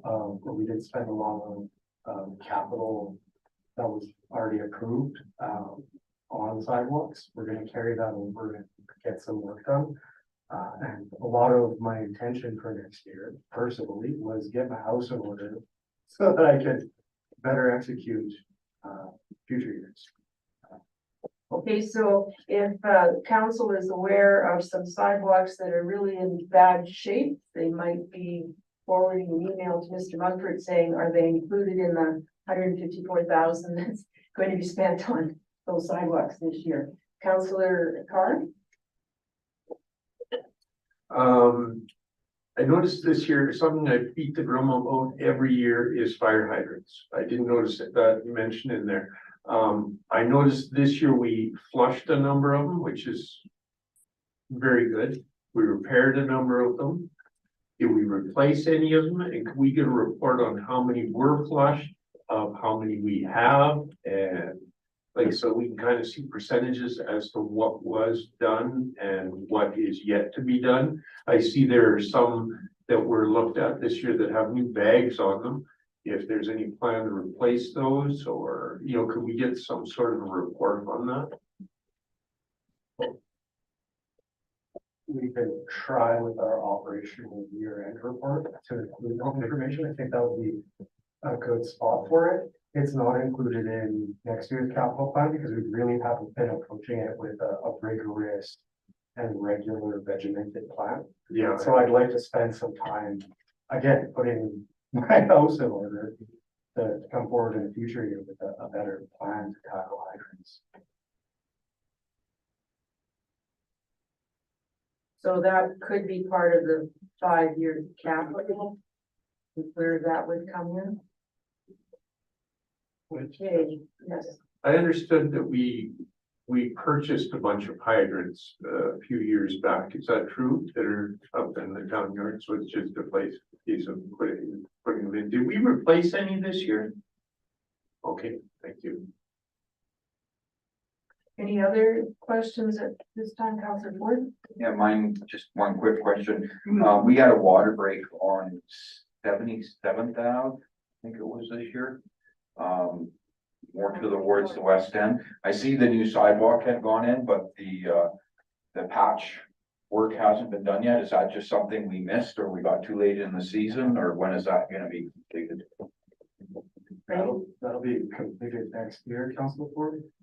It was included in this year's program, but it was too late for us to actually get the paving crews out. And my understanding is that specific location is broken 2 years in a row. So personally, we will be about patching it, but we'll patch it next year because it's already designed and tendered. So that's part of the shovel ready, I think, discussion, that neighborhood improvement. If council's sticking with that, we need a plan that says next year, we've done the co-op area, what's next? and ones like that. It was always my understanding that some study had been done that looked at the infrastructure and said, okay, here's the areas that always get water breaks and they have the worst infrastructure, so that goes on the neighborhood improvement plan. And I'm hoping that we're not getting away from that thought process, because it forces us to actually do the work that needs to be done without putting it off because of budget. You have to find the budget. Yeah. So, Mr. Fisher, yes, welcome. A lot to do, as did all the other new staff and the old staff. Everybody's had a lot to do. Any further questions though to help our budget discussion? So as Mr. Mumford says, we've got a GMP meeting and we have one regularly scheduled council meeting in December. And that would be hopefully the do or die situation, get the questions out. Please don't leave them all to the last meeting, or come in if you can ahead of time so that admin has a chance to figure out answers or something so they can bring information to that meeting, not have to go away and find it again. Anything else? Just in closing, I'll add a comments. I think this budget that we presented, we think it's fiscally responsible. We also think it's achievable. So we think it's work that we can get done within the year. There's other items that we've identified that just because of capacity at this point, we put on that future capital plan, and we will be bringing that capital plan back for council's review in the near future. That sounds very good. Hope it all works out, sort of thing. I too am looking forward to tenders earlier in the season next year so that we don't get to the October point and then run out of good weather to do some things. It was nice to see that the co-op area got a lot of the work done from, you know, the 9 public looking at it. The only thing that's left there is pavement. I shouldn't say the only thing. Pavement and sidewalks and lighting perhaps are what's left there, so maybe. Pavement, sidewalks, lighting, asphalt, and there's some utility work down there. So minor, but still some. Yeah. Okay. And a few trees to plant, don't forget them. Okay, would someone be prepared to put forth a motion on this draft capital presentation? Councilor Good. I'll move that council accept the draft 2024 capital budget presentation for information. Thank you. Any further discussion? All those in favor? Great, it is carried. Okay, councillors, what's your wisdom? Do you want to take a bit of a break right now and come back to the rest of the discussion? Push through. If you're pushing through, you're another hour into the future. You're good? Okay. Okay, then onwards to number 3. Request for added positions to the organizational structure, Public Works, full-time laborer, Mr. Fisher.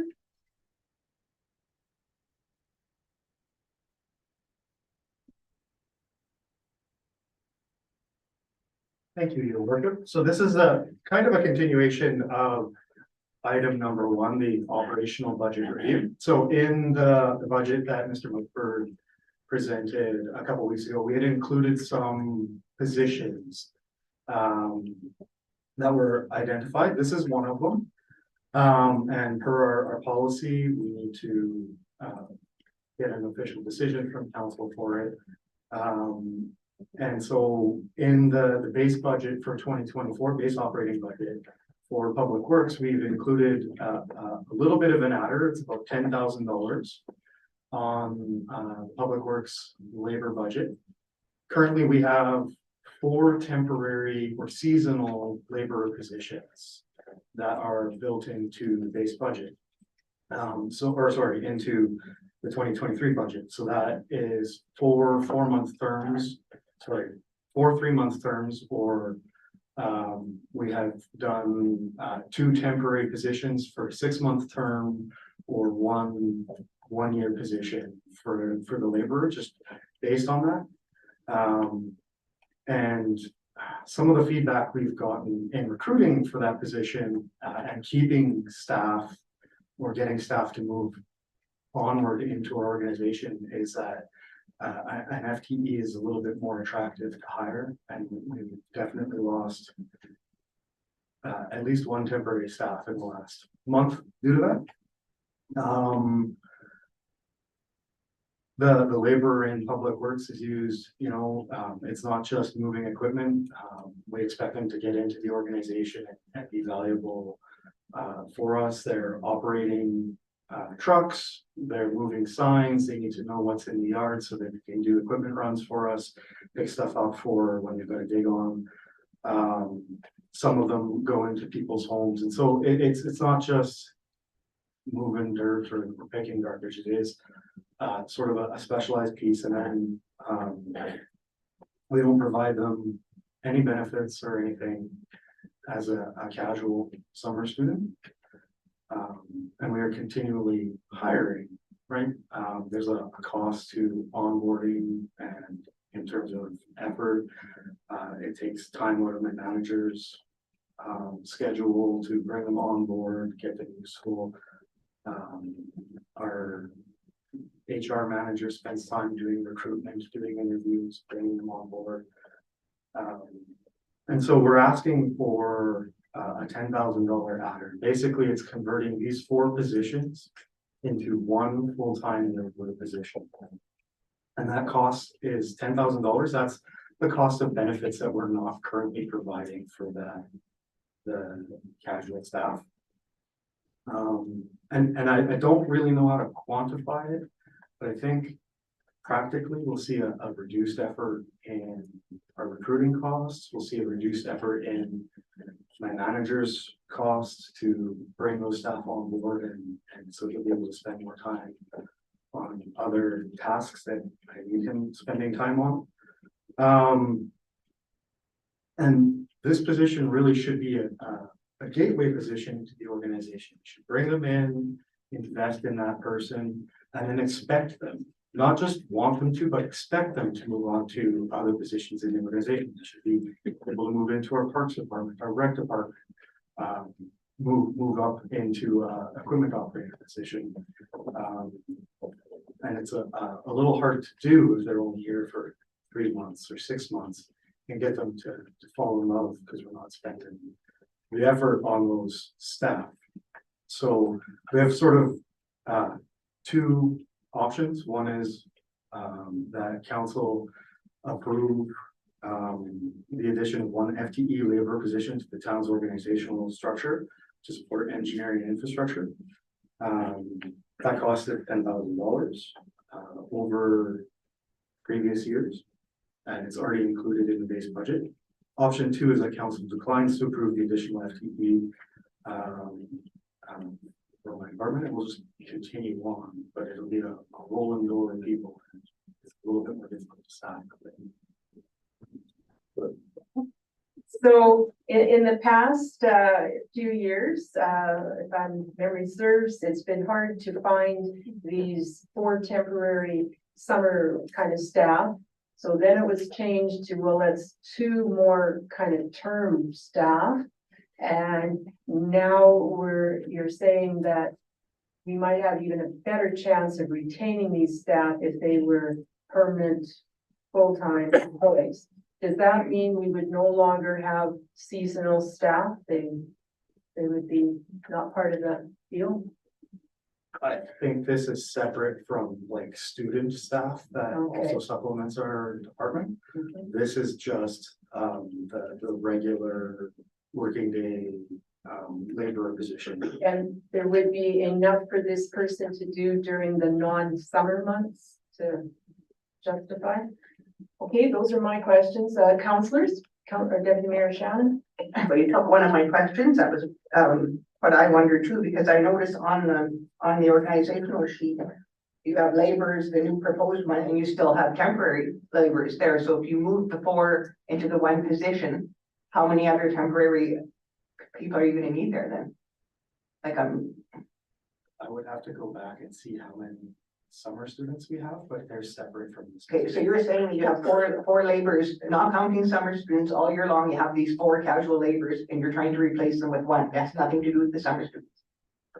No, so we're budgeted for 4 casual positions, but they're not full-time all year. They're 4 3-month terms. So practically, I think we were having difficulties, as Mayor Hanser said, filling 4 temporary positions. So we moved to 2. And in the last year, we've been using 1 for this purpose, on a 1-year term. So I guess we have 6 in front of us, 2 are adopted or up for RFPs. To me, it looks like we've expanded quite a bit over the last while here. That's 6 positions. The town isn't growing. There's not much development happening. I guess I'm wondering how that's gonna be, how they can even make some sense to me on why these positions are needed. If, like, there's a lot. This will, like, make our organizational chart a bit larger. So out of those 4, there's 2 I feel comfortable with. But some of them, and this is one of the ones that I wouldn't mind seeing some kind of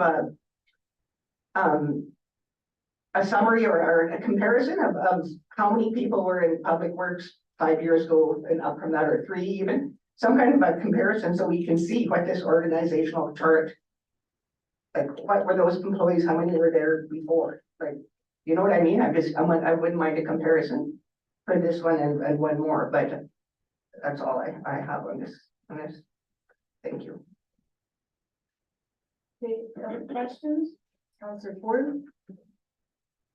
In your presentation, you had mentioned that the additional cost of 10,000.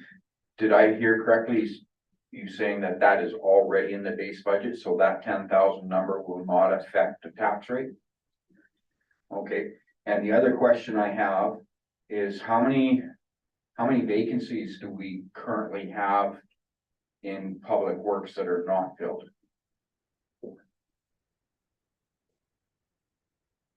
The answer was 4. I didn't hear it. I'm sorry. 4. Sorry, your worship, we have 4 open positions currently in public works. 3 of them are advertised, 1 is expected to go in the next week or 2. Thank you. Deputy Mayor, you have another? Is this position one of those 4? Or would there be 5 after this one goes forward? This is one of those vacancies. To elaborate on that, the person that was employed in a temporary space left for a full-time job benefits. Sorry, could you say that again? The person who we had hired in the temporary labor position left for a position in another organization, a full-time. Full-time, Not our organization. not our Okay. organization, full-time job. It seems to a certain extent the town is experiencing the same type of situation as many other employees in town. And by that, I mean, sometimes they get applications, sometimes they don't even get applications. Somebody turns up for a very short time, finds something they like better or whatever, so they leave. And that turnover is at a cost to the organization. My understanding, one of the bigger employers here, just recently turned in, 3 or 4 temporary positions became permanent full-time positions. It helps to retain those people and all that training costs and whatnot. Healthcare, the same thing, education, the same thing, some government, positions in town, mental health, whatever department you want to pick. Quite often those positions remain open, unfilled for a long, long time. And I think employers have to make adjustments to try and get that retention aspect happening. Mr. Fisher and then Mr. Good. To be clear, we're already budgeted and have been approved in previous years for the salary portion. What I'm asking for is an addition of $10,000 to pay for benefits to convert this into a full-time position instead of a temporary position. But what I also heard you say was that this would replace several, 4 temporary peoples. So all of the work that goes into hiring and replacing and stuff. Councilor Good and Mrs. Miller, you're next then. Oh, thank you, Your Worship. I just had a couple of comments. One, when it would be difficult to compare to prior years, because I brought this up myself, and one thing that I have been reminded of is, staff that have been long serving can perform the work much quicker, and a lot of our seasoned staff over the last 5 years have retired and moved on, so general work takes a little longer from lack of experience or knowledge, or they just don't know where that curb stop is, right? Where the experienced ones know where certain things are. I would say that as we stabilize our staffing some, you would in theory see some reduction in contracted services, because when we don't have that staff member available, we're in the middle of a season or temporary person, that temporary person left, we have that vacancy again, we just don't have that body, so then we have to rely on contracted services, which drives up those costs. So we pay one way or the other in a lot of ways. I would suggest that some of the savings of that 10,000 would also probably come from our overtime costs, because again, when we have less staff, we're paying overtime costs. So I would suggest we probably easily find that 10,000. And then further, not that safety is always top priority, but if you think about even the workforce 10 years ago, what people would be able to do now requires a different safety protocol or procedure that takes a few minutes longer. Every piece of the job now takes a little bit longer. So when you compile all of those things together, we're not quite as efficient as we used to be, just for regulations and reasons and stuff. But I truly do believe that this savings, easily find the savings to fund that. Like, it's in the budget, but I feel we'll find savings and efficiencies in other ways, like was mentioned. Thank you. Councillor Good? My question was kind of answered in some of the comments. Thank you. Any further discussion? Okay, Deputy Mayor, and then Mr. Mumford in a comment too. Okay, I like the idea of the succession, because I think that's really important, and the training, not hiring new ones every time and having to train them up again. And I like your idea of getting your house in order, and I imagine you're going through a lot of this structural type of thing right now. So I think I'm prepared to make that motion. Okay, so we consider that we've got a motion on the floor then? Is that what you're, yeah. Okay, do you want to read the motion and then we'll go to Mr. Fishka? Okay, remove the council approve it. Where am I here? Sorry, move that council approve a change to the town's organizational structure with the addition of one full-time permanent labor position under the engineering and infrastructure department. Thank you. Mr. Mumford, do you have a comment you'd like to?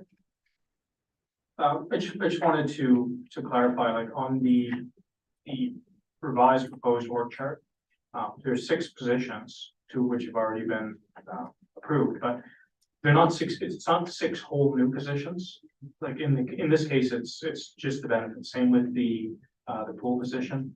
2 of the positions, the director and the manager, which previously approved, those were taking existing positions and just upgrading them to reorg the whole structure. So it's not, again, some of the comments earlier implied that we're growing, just adding 6 positions. We're not really. There's the incremental addition to the organization is 2 through the economic development position and the parks lead. Councilor Clark. And with upgrading the position, we're also eliminating the other positions along with it. Correct, yeah. And so, the idea by upgrading some of those positions, you're able to potentially have more experienced staff, better retention, lower contracted services. Like there's a strong business case to be made for all of them. And so that's why it's important to look at each one on its own individual merits, but it just the high level comment of six additional positions. It's not reflective of what we're actually proposing today. So we're proposing a grand total of 2 new positions. 2 before not their positions. Okay, Deputy Mayor. Just for clarification, I said 6 asks, and I didn't think there were 6 positions. I knew some of them were already.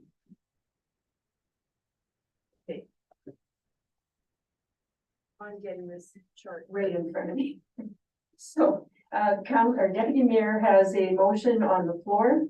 Is there any further discussion to that motion? Does anybody need the motion reread? Okay, then, all those in favor of the motion? It is carried. Thank you. Thank you, Mr. Fisher. Okay, now we have Ms. Bell with the request for added positions to the organizational structure of pool full-time equivalent. Is it the same thing but for the pool? Yes, but slightly different. In this, You almost had a motion there. Are you sure you want to keep going? depends on your motion. Or just checking if there was a No, motion coming. I know. I'll do it, I swear. Okay, go ahead. So this report before council this evening is slightly different than the previous report that you just heard. There's an existing individual within this position, so there's the difference. The difference being that the individual is working consistently, scheduled number of hours, over 30 hours a week for more than a year now. So we're into a situation that the way I've presented this is the right thing to do in this particular case, because the individual is working in more of a classification of a permanent position as opposed to the classification of a casual position. So that is the request before council this evening. In this particular case, it's a little bit less than the previous. It's closer to 6,500 to 7,000 range. But again, the hours for the individual and the hours that are being scheduled are already budgeted. There's no new hours that are being asked. It is solely the benefits, additional benefits. There's existing benefits, CPP and EI that are already budgeted. These are additional benefits for the individual for this position. Thank you. Any questions on this briefing, Councillor Scamahorn? So it's kind of a legal thing to a degree in that we are kind of playing fast and loose with what the union would require, and we could be in trouble if we were to keep doing things this way. If we're gonna employ someone or employ someone Yes, full-time, we need to employ them full-time. that is correct. Any other comments, questions? Somebody like to put forth a motion? Yeah, I'll move the council approve a change to the town's organizational structure with the addition of 1 full-time permanent lifeguard / instructor L1 position under the Community Services Department. Thank you. Any further discussion?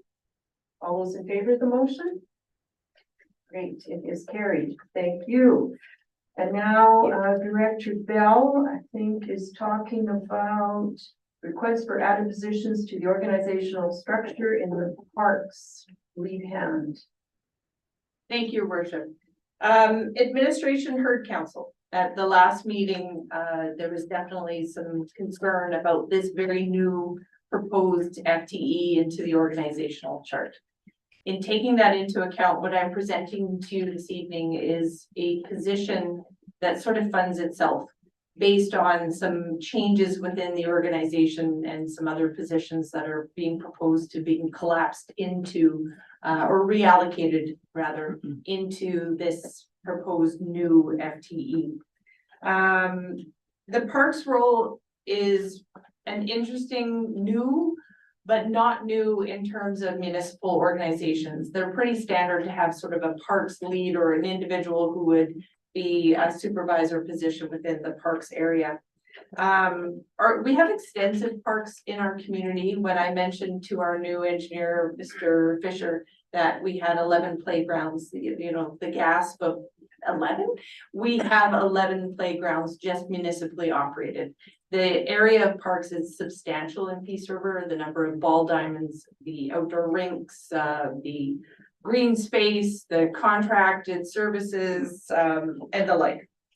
You use them, you see them, you understand what's before you, but we need somebody with some expertise also to assist us in managing.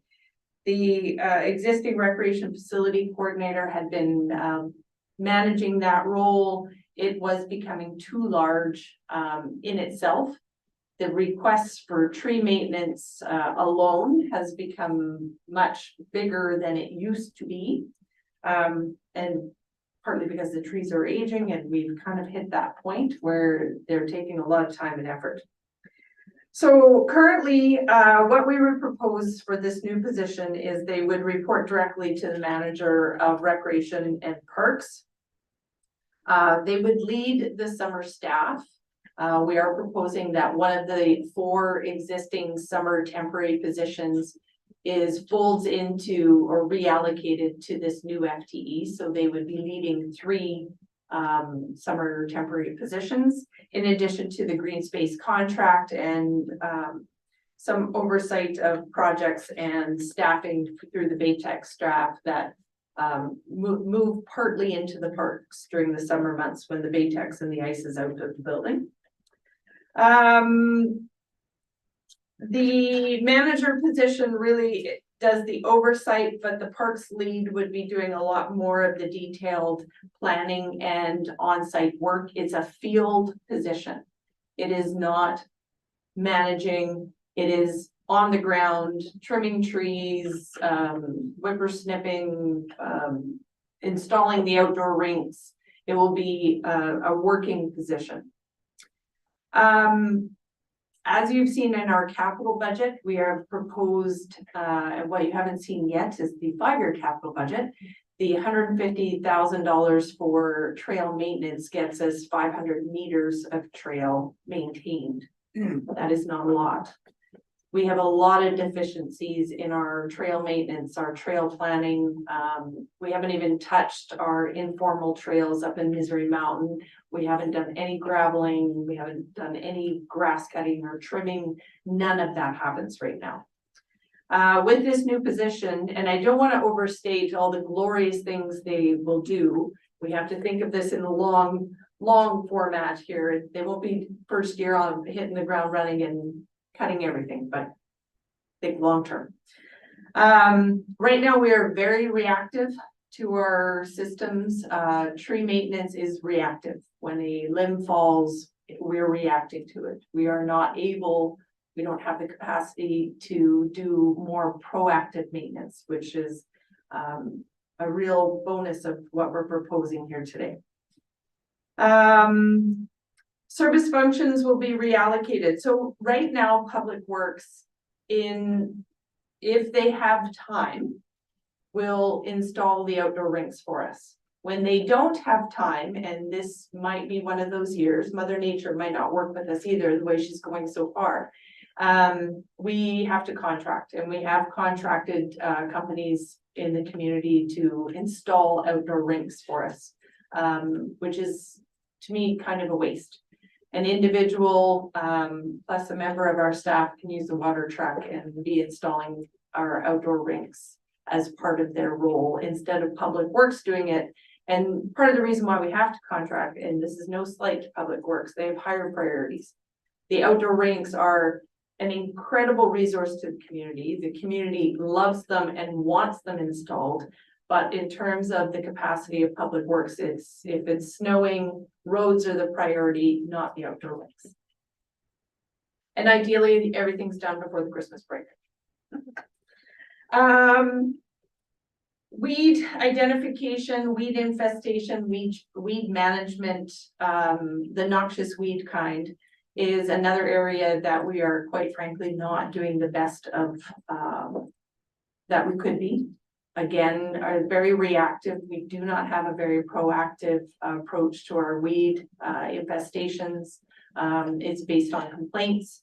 So we'd like to spend more time and effort in that area. This has been a topic of conversation at the Community Services Board quite often. And we've been very open and honest that our capacity is lacking to be able to put the amount of effort into it. That is something else that this position would be part of their responsibility.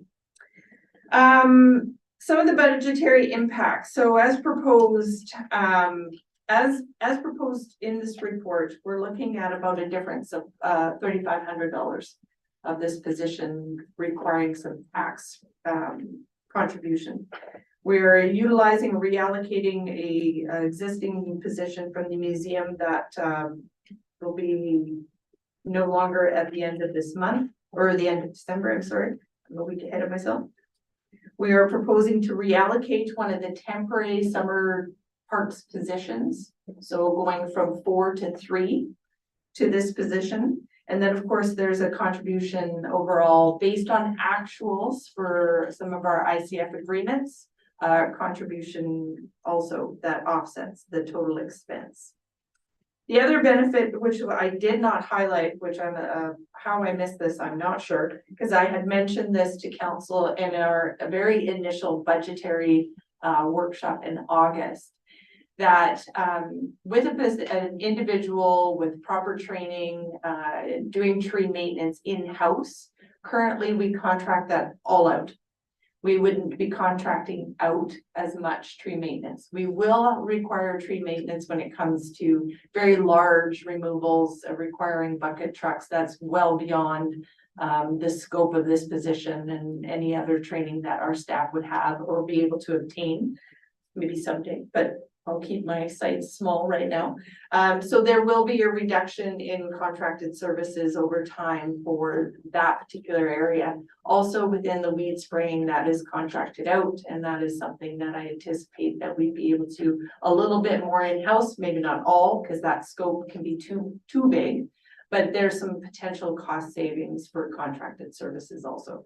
So that's another offset. I think I might have covered the position completely.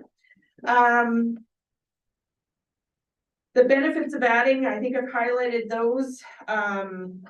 Overall, this is the year-round opportunity is the substantial benefit, the ability to plan and not just for those 4 months that were operational with summer staff. And when Baytex staff or some of them come out of the building, some have to remain in the building because it's a year-round facility. So we're operating very differently than we have with the old Baytex building, where it was locked down and staff could work away inside. There wasn't a lot of activity happening. It's still fully operational. Quieter definitely in July, but starts ramping up again in August with ice going in. So the two options before council this evening is to approve the creation of the one full-time unionized position, Parks Lead. As noted, the financial impacts are potentially around 3,500, if not less. But this amount is included currently within the 2024 operating base budget.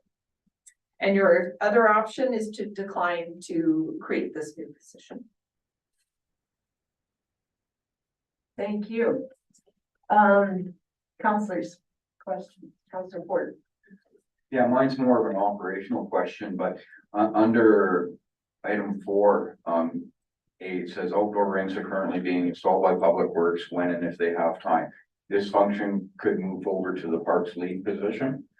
So with that being said, if Public Works doesn't have time, would that lead position have the capability of going to Public Works and operating the water truck and flooding that area by themselves, or are we taking 2 staff? Potentially. It depends on the qualifications that I obtain in or the qualifications that come with an individual. We also have another staff at the Baytex that does have the ability to operate some equipment. So we would utilize their skill set in partnership with this. They'd be supervised by the Parks Lead.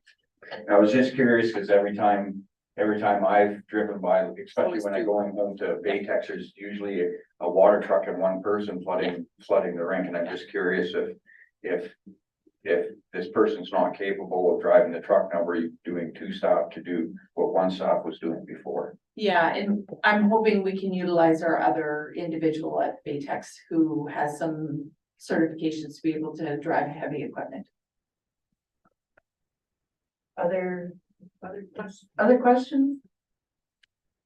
Would someone be prepared to put forth a motion on this, item, in Councillor Ford? Yes, I put a motion on the floor that council approve the creation of one full-time unionized parks lead position within the community services department. Thank you. Any further discussion? All those opposed? Just checking. All those in favor? It is carried. Thank you. Welcome to the new position. Okay, next up, request for added position to the organizational structure, this being the Economic Development Officer, and Mrs. Miller is speaking to this one. Thank you, Your Worship. So this position is actually one of the new asks that we were speaking of. And we are hoping to get the council's blessing to reinstitute the Economic Development Officer position. So, as mentioned, the 2024 draft operating budget does include the funding for this position. And it was brought forward in our initial discussions back in August.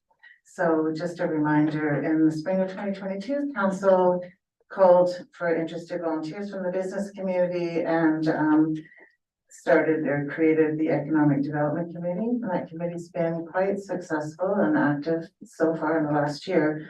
Most notably, I've mentioned here, they were successful in getting a grant, and that study for an investment strategy is nearing the end, and we should be seeing some preliminary results on that very soon.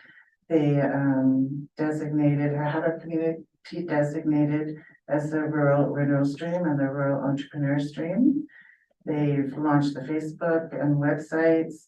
They've developed two streamed business grant program, and have been working on relationship development. They had 2 successful job fairs, and they intend to turn that into an annual event. So despite limited capacity with staffing, the committee has done some great work. And now we're seeking some dedicated support for economic development and a dedicated administrator to help with that committee moving things along. As mentioned in our previous presentation, it would be intended that the active officer would report to the development manager of planning and development. Let's see what else I need to say.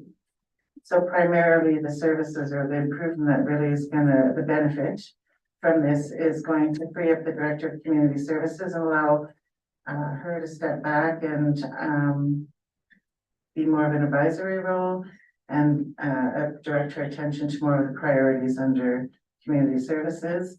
Would reduce the workload from the legislative coordinator, who's providing significant administrative support, and the director or the manager of planning and development. That person then would be able to be more of a leadership role and advisory role, and the development officer would be the primary administrative support. So just trying to see here what I did with the budget to fund this. It's creating an additional ask to the budget of 53,570. And what I did is I allocated 50,000 of the existing budget to support the full cost of the economic development. So reallocated 50,000 plus the new ask of 53 would give us a full coverage of an active officer. And I reallocated the funds 40,000 out of contracted services. I reallocated 5,000 out of their advertising budget and 5,000 out of their general project work from the 2023 budget towards the salary costs in the 2024 budget. So when you say out of the Economic Development Committee budget. Okay. Yes, sorry. So 50,000 comes out of the Economic Development committee budget going into this, add on 53,000 to make the position. Correct. Okay, questions? Counselor Scamahorn? Is this individual going to require, like, if they're gonna be doing the job full time, are they gonna need more discretionary budget to kind of carry the job out? Like, you see what I'm saying? If like, cause a lot of it's gonna go to salary now, I'm assuming of that. You know, the 53 extra, the 50 that's moving over, that's salary and benefits. So are they gonna have enough of an operational budget on their own to be able to execute goals? So I believe for 2024, yes. I put limited in there thinking again that by the time we do recruitment and they even get comfortable in the work, and then they would be taking work out of the Ballard study that we were being done. So that and the capital budget for the community beautification projects. When we get that study, I think they'll have enough to work on next year between the two studies and planning what future work for 2025. Okay. Yeah. I Thanks don't- for asking though. I No, appreciate that. Yeah, I don't want to get the chair out of the tool. Yeah, no, we do have a little bit of money there and we can, you know. Okay. Yeah. So the rural economic development stream, the person that's kind of overseeing that, how does that person work with this person or do they? So I would suggest that that person would report to the economic development officer, but I think the intention is over time that the ECDEB, as those applications slow down, we think that that role would be able to be assumed, that those responsibilities would be able to be assumed by the ECDEB officer. Councilors, question?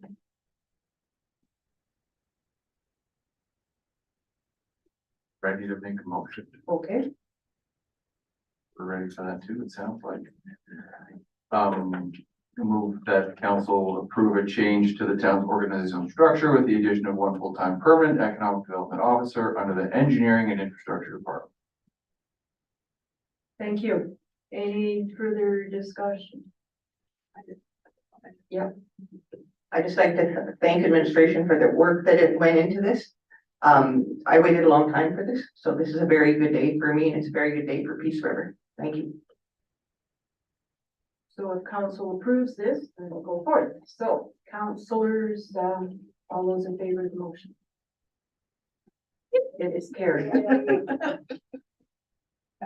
Okay, next step, we have the Clean Energy Improvement Program with Mr. Muckford.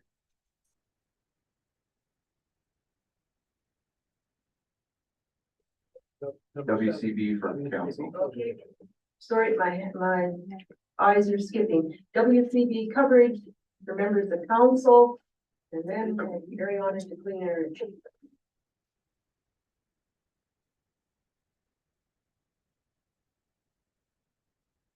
Okay, thank you, Madam Mayor.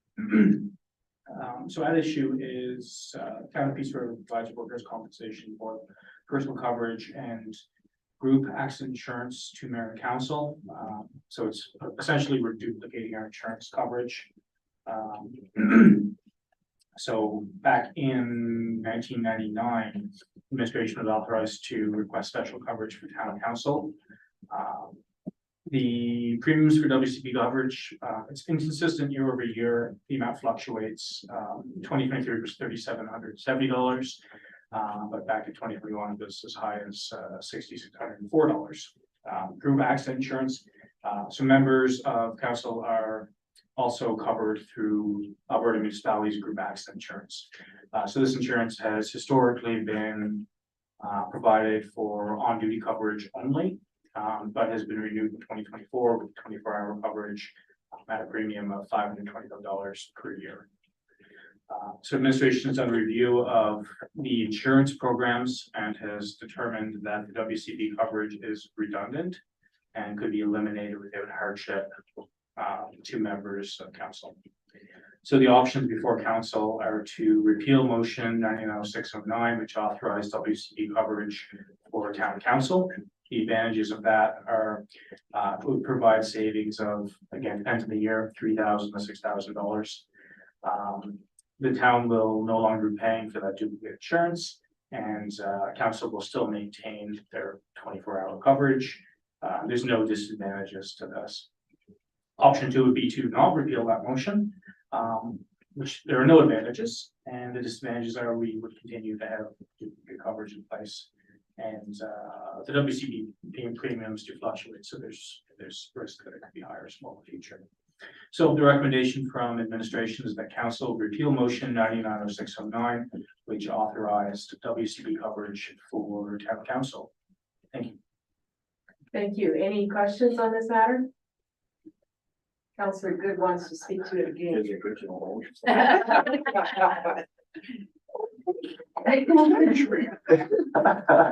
true. Yeah, talk about deer. Holy cow, time flies when you're having fun. I'd just like to make a motion that council repeal motion 990609, which authorized WCB coverage for the town. Well, it wasn't your dad that made that motion, that was actually It you. was a bunch of. Any further questions on the motion? Okay, then all those in favor? It is carried. Thank you, Mr. Mumford. And now the Clean Energy Improvement Program. Thank you, Madam Mayor. So administration is seeking direction from council as to whether or not to seek more information regarding participation in the Clean Energy Improvement Program. So I've included lots of background here, but in short, it's a financing tool that allows residential and or commercial property owners to pay for energy efficient and renewable energy upgrades. The program gives property owners access to flexible long-term financing through their municipality. The province of Alberta's legislative framework established the basis of the program in 2018. So it's the acronym is SEEP. So rather than saying it over and over, you'll say SEEP. It provides municipalities the opportunity to offer competitive financing to property owners. SEEP covers up to 100% of the project costs and offers convenient repayment to the property owner's regular tax bill. So basically, it would get the cost of whatever the upgrade is would be put as a tax liability being paid back over a period of time. So at this point, just a couple of other points I won't read the full report, because I include a lot of information for background here, but I'll just highlight a couple of things. There's 27 municipalities so far that have passed clean energy improvement tax bylaws, and 14 municipalities within Alberta currently have active programs. To date, over $50 million of financing has been made available to residents of those municipalities. A couple of key elements for consideration. The program has no impact on the municipality's debt limit. And municipalities get to determine which improvements will be eligible for reimbursement under the program. So in some jurisdictions, say solar makes sense, in others it doesn't. There's things like grants for windows, some types of home heating, insulation, things like that. So there's flexibility in terms of what programs a municipality can choose to allow its residents to apply on. A couple of things to consider. It's important to consider that there's a significant administrative effort required both to set up the SEEP program and administer it over its lifetime. I had a discussion with one of the Alberta municipalities representatives, along with our finance manager, because it would be her and her staff that would be feeling the brunt of the work associated with this. So that is a consideration that would be an additional cost for the town to provide that service. There's also funds available through a federal program called the Green Municipal Fund, which can fund the feasibility study, which helps guide what should be included in the program. It also helps cover the costs of the program design, and there's funds there to offset some of those administrative costs. So while that decreases the ultimate cost of the program, it does result in additional reporting requirements, because now you're reporting to both the province through the Alberta municipalities and the feds. It also extends the timeline for getting the program set up. So high level, it's about 6 months to get the program set up from when you start. If you include the federal elements, then that extends that to about a year. So at this point, administration is just seeking direction whether or not this is a program that council would like us to continue to look into and to continue to gather information on.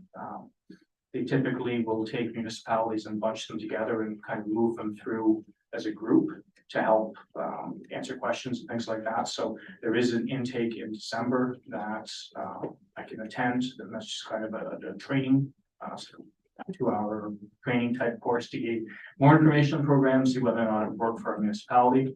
But again, we want to see whether or not this is something that council would like us to pursue. Thank you. Thank you. Councillor Boychuk, you have a point? So out of the 27 that applied, 14 active, but the other 13 withdrawn, or they just haven't activated their process yet? I'm not sure. I suspect that they're at different points in the process. So there is a time, there's a process, like there's bylaw that needs to be developed, and again, if they're engaging in that federal program to do the feasibility studies and things like that, that can add to that timeline. I guess I can say that I've been asked by several residents, what's the town doing with respect to green energy things? And I kind of see this sort of thing as maybe something where the property owner themselves would have to have more responsibility to do a whole bunch of the steps. At the same time, the town would have some overall sight and some duties, I guess is what you're saying. We've gone to RMA and AM conferences, and this particular group is always there advocating that it'll be so easy for the municipalities to get into this, which we all take with a grain of salt, because we know that the underneath part is maybe not so easy. But anyways, that's my comments on it. Anybody else? Councillor Scammahorn. Do you have any stats on like the uptake of municipalities, like, because there's gonna be like this big administrative outlay of time to get this set up. And is this gonna be like 5 water heaters a year? Kind of idea, like, you understand? Yeah, that's a great question, Councillor Scammahorn. In my brief discussion with the administrator from Alberta Munis, she said that for communities of our size, so we're kind of in that 6,000 to 8,000 people, she would anticipate about 15 applications a year. Kind of 12 to 15. So that was, again, it's an estimate. She also said that in terms of how much funding we would be able to gain access to as a community over the life of the program, it's in the range of around $1.5 million. But again, that's not a firm number. We'd have to start this process to know what exactly we'd be eligible for. But again, that's money that would be getting spent in this community. There's an economic benefit associated with that over the life. I guess if we go into this, I would like to know if apartment buildings can be part of it or not. We have a complaint quite often in our community that our apartment buildings are old stock, and many of them need more improvements than have been possible for the owner in the past, perhaps. So I'd just be interested if apartments were eligible as well. So anyways, more questions? Anybody prepared to put this in motion? Councillor Ford? Yes, I put a motion on the floor to direct administration to investigate the clean energy improvement program and bring back more information to council at a future meeting. Thank you. Mr. Mugford, does that incorporate what you need for the motion? Absolutely. Okay. All those in favor of the motion? It is carried. Okay, next up, we have what is this called? The Northern and Regional Economic Development Program funding allocation with Mrs. Bell. Thank you, Worship. The report before you this evening was actually linked to the capital projects earlier presented by Director Mumford. What the administration is looking at is the this is the second intake of the Northern and Regional Economic Development Program. NRED, we had previously applied for this and received funding for the downtown, investment strategy. Thank you. This second intake, administration is proposing a much larger project. We are looking at a wayfinding master plan and some manufacturing and implementation and installation of some new directional signage and general signage throughout the community. So we're looking at wayfinding is generally speaking directional signage, highly focused on your major attractions, your facilities, directional signage for visitors and residents and your business community.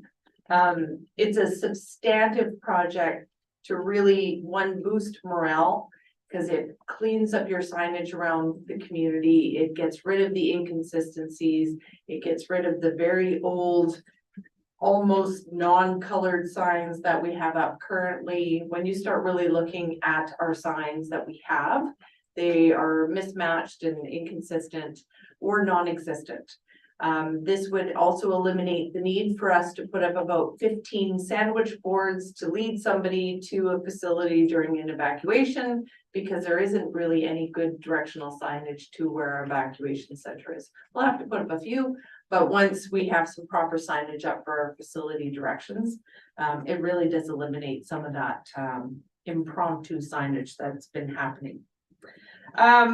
The NRED grant does have, there's a full guidelines if you wanted to look into it, but there is a requirement for the applicant to submit confirmation of funding that is committed to this project. We have put it within the capital project, but we do need a motion of council if you so choose to proceed with this evening. I'd like to note, and I'm not sure if Mr. Monkford had mentioned it earlier in the capital presentation, if we don't receive the grant, project doesn't necessarily proceed. It's a grant dependent project. So we're looking for council's direction this evening if you'd like to proceed with the grant application through a motion of committed funds. Great. Any questions, councilors? Councilor Carr? Would that be a 50% of the cost grant? Correct, yes. And any idea what kind of dollar value would go with that? We are looking at the full project amount of, or a grant application amount of 200,000 from the province, so a $400,000 total project. The town of Fox Creek received a little over 380,000, I think, 370, so within that range in the last intake. How do we not find something in Fox Creek? They have great signage. They have very good stuff. That was a dig at Fox Creek, if you're paying attention back there. But as the director says, it does make our town a little more cohesive with respect to its look, as do some other things. And for somebody new to town, trying to find their way to the Baytech Center, for instance, it can be a challenge. Yes. I remember during the 55+ games, I was at like the bank, ran into Yeah. somebody there trying to find their way. I was like, just follow me. And I Yeah. drove them to the Baytex behind me and we found it. And it was like, yeah, this is a good idea. Especially if we believe we're like, look, this is where events are gonna be happening, right? People are gonna be, building stuff here, or people are gonna be hosting tournaments, provincials, like we've got things going on here that, hey, I'll go back there. It's great. And then people are gonna find their way to stuff they normally would not have done when they do come here. Yeah. Councilor Good? Yeah, I think improved signage would help a lot. I mean, a couple of things I've sort of had fun with people when they've come from out of town. I said to them, take me to where you can put your foot in the Peace River. Not we're called Peace River. And I say, take me to where you can put your foot in the Peace River. And I just sit back and watch them drive all over town. And they're driving here, they're driving with us. Nowhere it tells them. Here's the river. Yeah. And you can't really see it a lot of times because of the dike and everything else. So, I mean, that sounds silly, but it's not. Or how do you get up to Saginaw and look up? Yeah. Well, first you have, well, what are you talking about? Two, you have to find out where that street is. Then you gotta, I mean, it's a real curlicue to get up there first time. So there's so much stuff in this town that exists that if you don't know where it is before you're going, you're not going to get there. And I think that that's the same for normally businesses and stuff like that. But it is for the things that make Peace River. Try and find a sign that gets you to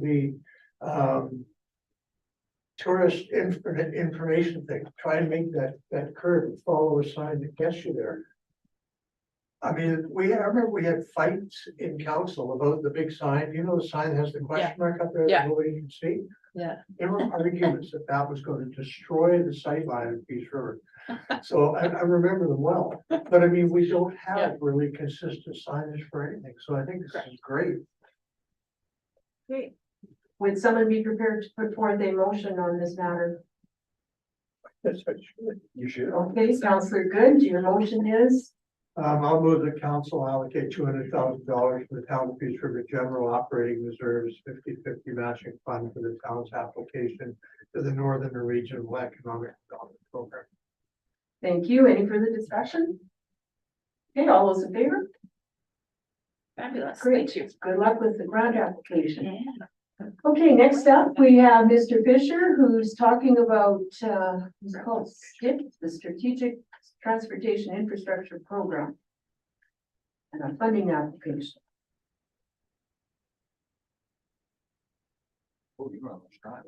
No, I do not. I guess, so we talked a little bit about this, program, previously with the Heart River Bridge, where I came and asked for a grant program. There's actually 4 streams under that same program. So there's the local municipal initiatives, there's, the bridges one, I think there's one for regional airports or airports. The 4th one's drawn a blank on me. But the local municipal initiatives one is for transportation related projects, that really don't fit in anywhere else in the program. And so what I'm asking for is permission or a decision to, direct administration to apply for the program for 2 of the capital projects that are listed in the proposed 2024 plan. We have 2 sort of road storm sewer erosion issues that are causing and have the potential to cause quite a lot of grief for our residents. One is on 90th Street underneath the CN Bridge. We have I think we've presented as administration on that previously. But just to recap, there's a culvert which has kind of collapsed. And has exposed some water and sewer lines. And so we have arranged for some design, and based on the preliminary estimates, I was able to put together a cost estimate for that, and that's in the 2024 capital program. I believe it was 650,000. And then we've undertaken design for the replacement of the storm line and repairs on the roadway at 101st Street. We tendered it and didn't get any bidders at the time. But based on the design that we have in our hands, I put together a cost estimate. Between the 2 projects, I've got an amount of $1.77 million. It does include an allowance for unforeseen conditions, because that's the unfortunate thing about working with underground stuff, and sometimes you can't see it until you dig it all up. So the program closes on November 30th. So this is pretty time sensitive for me to put together the applications, but I would like to submit for both of these projects this week, basically, and see if we can get some money into our capital program from an outside source.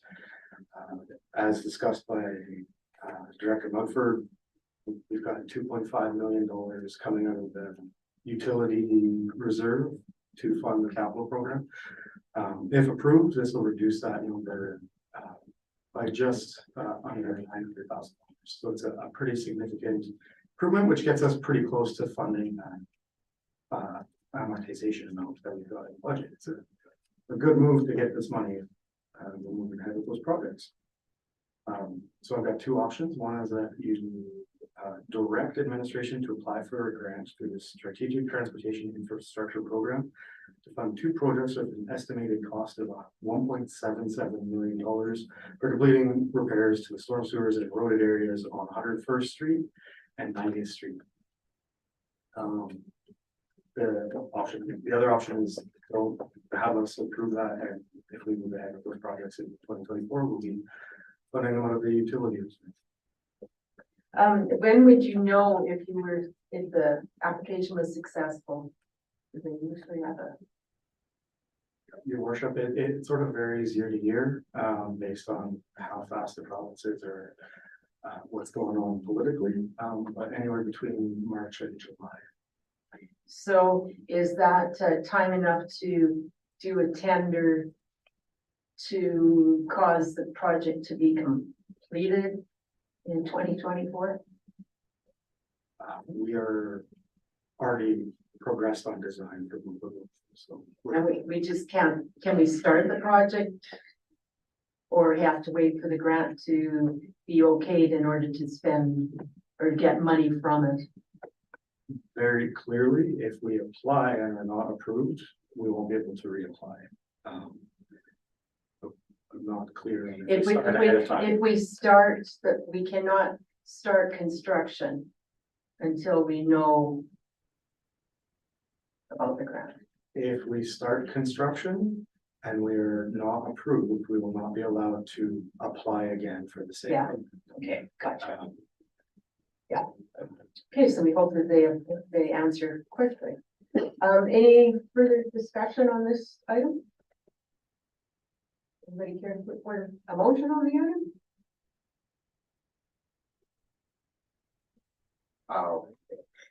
Byron or Councilor Scanlon apparently is going to, thank you. It's okay, I get Mr. Scanmore all day long. I'll move that council direct administration to apply for a grant from the Strategic Transportation Improvement Program to fund 2 projects with an estimated cost of $1.77 million for completing repairs to utilities and roadways due to erosion on 101st Street and 90th Street. Thank you. All those in favor of this motion? It is carried. Thank you, Mr. Fisher. And now, in the same chair, I think, we have a discussion about, public utility lot access and egress. The request from a private landowner, so Director Fisher is continuing. Getting up and see your worship, I didn't pay attention to where we were in the agenda. So earlier this year, we received a letter from a landowner asking council to make a decision on whether or not to install a gate on a public utility lot. This is located at 102.6 101st Street. So it's the public utility lot sort of between Peace River Brewery and the adjacent property. I'm not sure what business is in there because I'm pretty new to the area at the moment, but prior to development of the brewery site, that utility lot was boarded off. And in order to comply with the building code requirements, the brewery required adding another egress from the building. During the development process, it was agreed on between administration and the brewery building that an egress between or in that public utility lot probably made the most sense because the building is currently located right on the property line. And there's no buffer between the building and the back lane. With the development process, we entered into a license agreement with the brewery building, sort of designating the responsibility for the care, control, and maintenance of that utility lot to the brewery building. So that includes snow removal, weed maintenance, installation of lighting, maintenance of a security camera, and maintenance of liability insurance for the use of the space. When it was boarded up, you can see in the report, there was already quite a bit of graffiti between the 2 buildings and on both of the buildings. And the boards weren't really stopping anybody. And since it's been developed and opened up, I don't think that we have not had any graffiti reported to us as a result of this development. And my understanding is that the RCMP detachment also hasn't had any specific callouts for graffiti in this area or damages. So it is administration's opinion that we really don't need to install a gate at the cost of taxpayers in this location. So we would recommend not approving the request to install a gate on the utility lot. We really have two options in front of you. One is that council directs administration to identify costs and arrange for the installation of gates at either end of the public utility lot in the 2024 budget. And option two is that we do not. Okay, Mrs. Miller? Yes, so just for clarity purposes, administration is looking for council to defeat the motion before you. Yes. Counselors? Yes, Counselor Ford? When was the, when and where was the original motion made? The recommended motion. It says council. So we make motions to the positive as opposed to the negative. So we would move to do something and then defeat it as opposed to moving to not do something.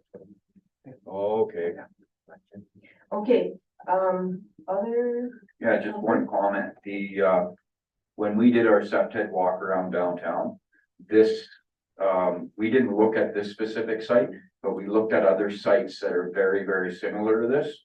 And we've already had recommendations through our meetings that, those places be either fenced or boarded up, but is the responsibility of the property owner. It does not fall back onto the town, just kind of as it sits here. And we've already had some businesses downtown on Main Street do that. was the property town owned or was it owned by the business? It was property that was owned by the businesses where there was a gap between the stores, so the businesses. So this one, the situation would be slightly different in that the town property has, through a license agreement, now become the responsibility of the brewing company, not the property management insurance company next door. So that kind of convoluted some of the discussion, I would think. But counselors? Questions? Any possibility that there could be a three-way agreement now, but the license is already the license, is it not? Yes. Just food for thought, I would like to propose or entertain, council to entertain. I understand the concerns of the landowner has brought this forward, but the concerns are really largely based on historic activity. And as mentioned, there's been nothing since it's been removed and it actually has been cleaned up and enhanced if you look at it. Perhaps council would like to defeat it at this time and if revisit it in 6 months to see if there is activity or calls to service from the RCMP, notices any increased activity, it could be revisited as a solution, a potential solution. Thank you. Counselors? Counselor Carr? Do we know for sure that your CMP have not had calls on this, or we're assuming we haven't? No, I did seek the information from Staff Sergeant Brown, and he indicated there's been no calls to service. The landowner, when the gate came down, had originally contacted them and asked for enhanced visibility and patrol, and there has been nothing observed. Nothing observed during their patrols and no recorded calls to service. Okay, and one other question, can we request, probably too late in the year now, but the graffiti on the brewery side is still there and some of it is very graphic. I walked through that the other day. Could we request that they do something with that? Any other questions? Okay, would someone be prepared to put forth a motion in the positive? By that I mean we would possibly use the motion. Counselor Good? I'll move, I'll move the council direct administration to identify costs and arrange for installation of the gates at either end of PUL in the 2024 budget. So if you're agreeing with the motion, then administration is going to identify costs and arrange for installation of gates, etc. If you're agreeing, all those in favor of the Can motion, I ask a quick question first? okay? Would you accept an amendment to the motion to direct administration to identify costs? And bring that information back to council prior to asking them to do an installation? Just to see what those numbers are? You're asking me? Well, I made the motion. Yeah. Doesn't that change Accept it. Hmm. If he doesn't. No, because I think it's either we do it or we don't, because then we're taking a look at not only this one, we're potentially opening the door to look at a whole bunch of other ones at the same time. So the cost of this one to me is only the starting point to the cost of a whole bunch of other ones. So, no, I wouldn't accept that as an amendment. Well, he did not agree to it.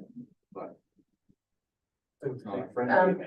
Miss Kayla, I took that as a suggestion for a friendly amendment, so if we wanted to go forward with forming request for amendment, then you would go on that. so we don't have a formal request. No. Counselor Carr, Could we possibly add to that we revisit it in 6 months' time? In case the crime does increase? Mr. Parsons, I would say that you can't add to that motion saying that, because the suggestion here would be to defeat the motion. So if you defeat, you would have two conflicting things to Okay. do these, you could bring another motion out. bring another motion following. Okay, the motion before us is that council direct administration to identify costs and arrange for the installation of gates at either end of the public utility lot in the 2024 budget. We're clear on the motion, all those in favor of the motion? All those opposed to the motion? Almost got it. It is defeated. Are there any further discussions, motions on this matter? Counselor Carr, Yes, I'd like to make a motion to revisit, the potential gate issue between the brewery and Casey Insurance in the 6-month period. if possible. Bring it up. I'm not. the motion makes us do it. One question I have is, and it's only because I'm thinking of the procedural bylaw. There is something in there about once a motion is made, it can't be revisited for a certain period of time. I'm not sure what that period of time is, but I know there's something there. And that was just two. I think we should check that first, only because the reason that was put in is so somebody can't bring the same motion every week, and you keep hammering at it. So there is, I know, a period of time, but once a motion is made, it's kind of a doorknob for a while. If a motion is passed, you can't revisit it for 1 year. So this was defeated. So, Okay. Ms. Parsons, I feel we're also in the same meeting at discussing it at this moment. It would be different if we left this meeting Okay. and then wanted to. Then I'm fine. so would you be able to read the motion, please?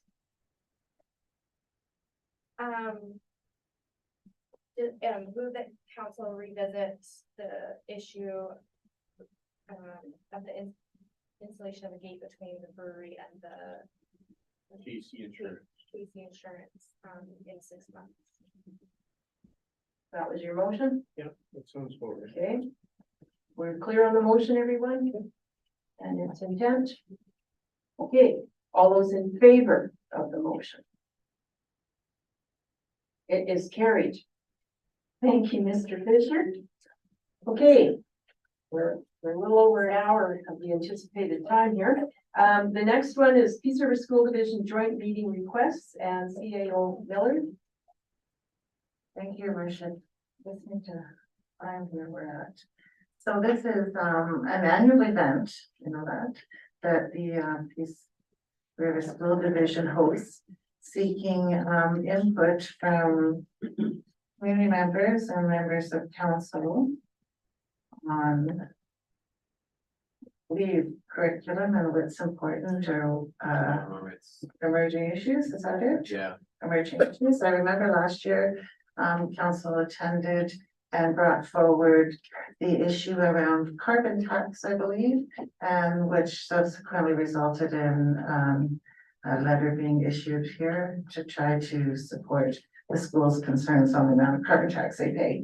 So once again, the invitation is here. It's for February 7th for council members that so choose to attend, and we're looking for direction on topics that council would perhaps like address during this meeting of. Okay, so do you need a motion saying anything? Well, we would just be looking for a motion of, I guess, for any council who would like to attend, what subjects council would like brought forward for discussion. Okay, well, one of the things that is happening in Peace River School Division is they are looking at the number of schools in, say, Fairview, which presently has 2 schools, whether they would ask the province to get a new school with only 1 building.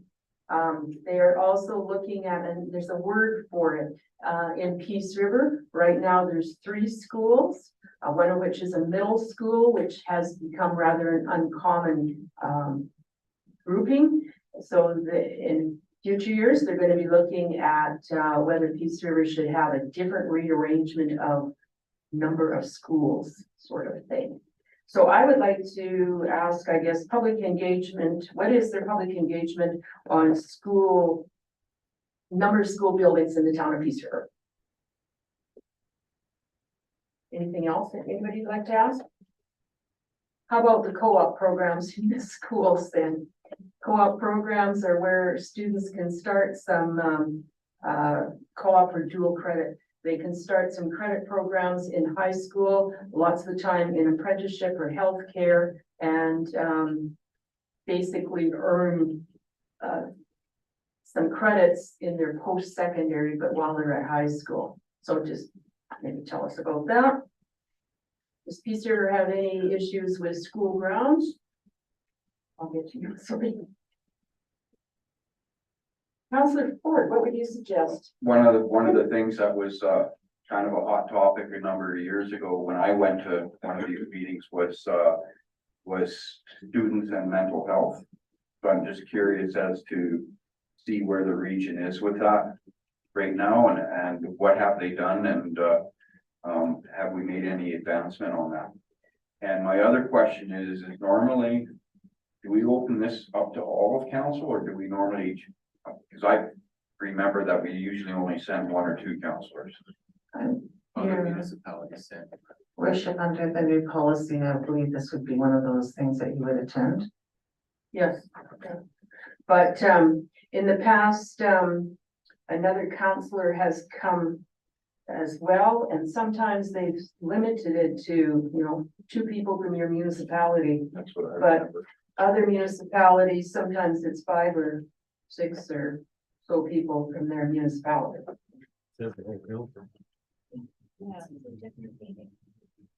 So, sorry. We could open it up and people bring them. So just so I understand, your worship, this invitation is open to all of council, and I think under the remuneration policy, it would just be up to yourselves whether you decide to attend or not. Okay, this is where our policy gets a little fuzzier than intended, I think.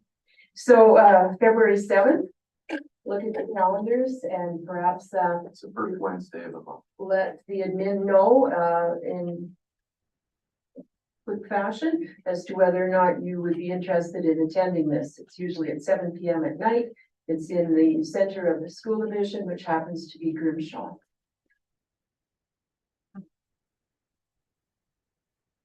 Other than that, any further topics? Okay, so you have myself, Deputy Mayor Shannon is interested in attending, and Councilor Byron Scanlon is interested. Councilor, or Deputy Mayor Shannon, it's time for a break.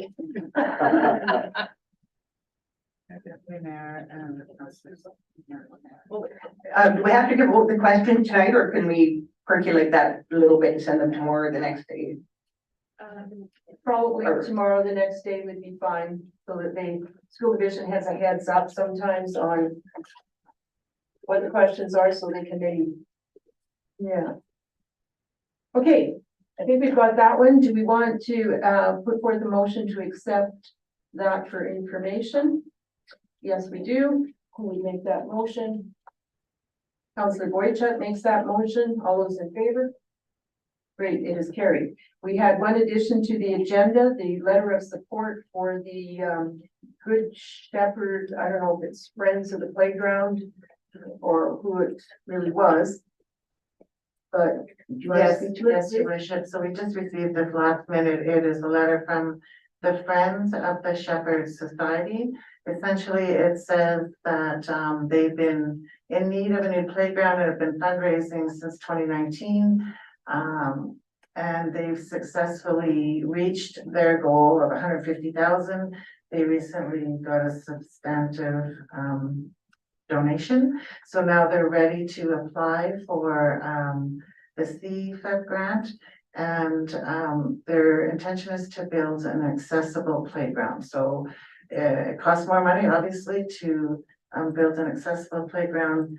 And so they're seeking letters of support from as many community members and council as a whole to attach to their application for the grant. great. And if people remember grants to groups at some point in the past, we allocated a certain funding to this project. So Yeah, yeah, no, it was it's accessible the one. accessible part of things got them the grant. Are we sure that wasn't Springfield? No, Springfield wasn't Springfield accessible. wasn't accessible, Yeah. but they were required to do it in the year they received it. So anyway, something to check out perhaps. Would someone put forth a motion on this matter, which is basically the council direct administration to write a letter of support for the Shepherds Friends of the Shepherd Society. grant application to CFAP? Ms. Parsons? I have a motion if you'd like. Oh, good. Move that council direct administration to provide a letter of support to the Friends of Shepherd Society with respect to their application to the Community Facility Enhancement Program, seeking a matching grant to help fund their project for the first fully accessible playground in Peace River. Perfect. Okay, any concerns, questions on that motion? All those in favor of the motion? Who made the motion? Oh, who made the motion? Brad made, I saw it. Brad did? Sure. Mr. Carr made that motion. All those in favor of Mr. Carr's motion? Great, it is carried. Thank you, Ms. Parsons, as well. Okay, Check your watch at a horse auction. now we're on to reports. We have in front of us, the one that Mr. Ford attends, the RCMP Peace Regional Advisory Committee. Is there anything that you want to highlight in that set of minutes? No, just want to apologize for this set of minutes coming out late. This is from the previous month, which was just released last week, so I emailed them in. But this is where the town of Peace River supported the bail hearing letter of support that we sent to the RCMP CAC group.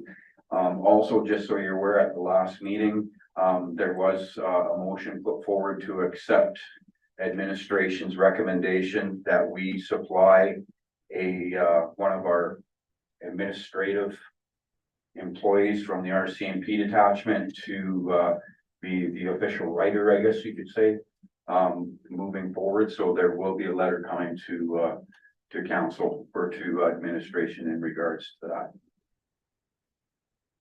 Thank you. Okay, and with respect to what is it, community services, Mr. Scammahorn, anything you want to highlight there? A couple things that'll impact us, I would say the most are tax pass policy review discussions that went down, so those recommendations will find their way to our desks here shortly. And then there was a discussion around the Lions campground, with the board supporting the option to proceed with sale of the campground. And that would be, I suppose, finding its way to us eventually as well. Great. Any questions of either of these reports? Okay, would someone be prepared to move that council accept the reports in 9.1 and 9.2 for information? Councillor Good so moves. All those in favor? It is carried. Thank you. Next up, we have information, council communications packages of November 3rd. And 10th, or November 3rd and 17th and 24th. I note on the November 17th and 24th ones, there is a Brownlee Emerging Trends all-day session that maybe people would look at and consider if possible. Some went to this last year. It's a virtual, or it can be a virtual meeting, and it tells about emerging legal things. Some of these are almost over with. Upcoming this week, we have some fire services events, ceremony, award ceremony on Tuesday, and graduation on Saturday. And that's what I noticed. Anything else from anybody? Okay, maybe someone would move that council accept item 10.1 for information. Deputy Mayor moves that. All those in favor? It is carried. Thank you. Okay, notices of motion. I have none, your worship. Thank you. Well, thank you. Comments from the public? Public still lasting out here. Key communication items. Councilors? We can talk about the draft operating and capital budgets and any of those items. Other things you want to talk about? Yeah, economic development officer. Okay, so some of the items within those budgets with respect to staffing, including the economic development officer, The clean energy program. investigation into the clean energy program, couple grant applications. Anything else comes to mind? Okay, let's see what our newspaper reporter comes up with for questions tomorrow. Would someone, that's it for that. Okay, I think we're gonna take a break now. It is 8:23, so can we be back here at 8:30? Okay, let's do that. Thank you, Mr. Public. You represent everyone. Okay. Thanks.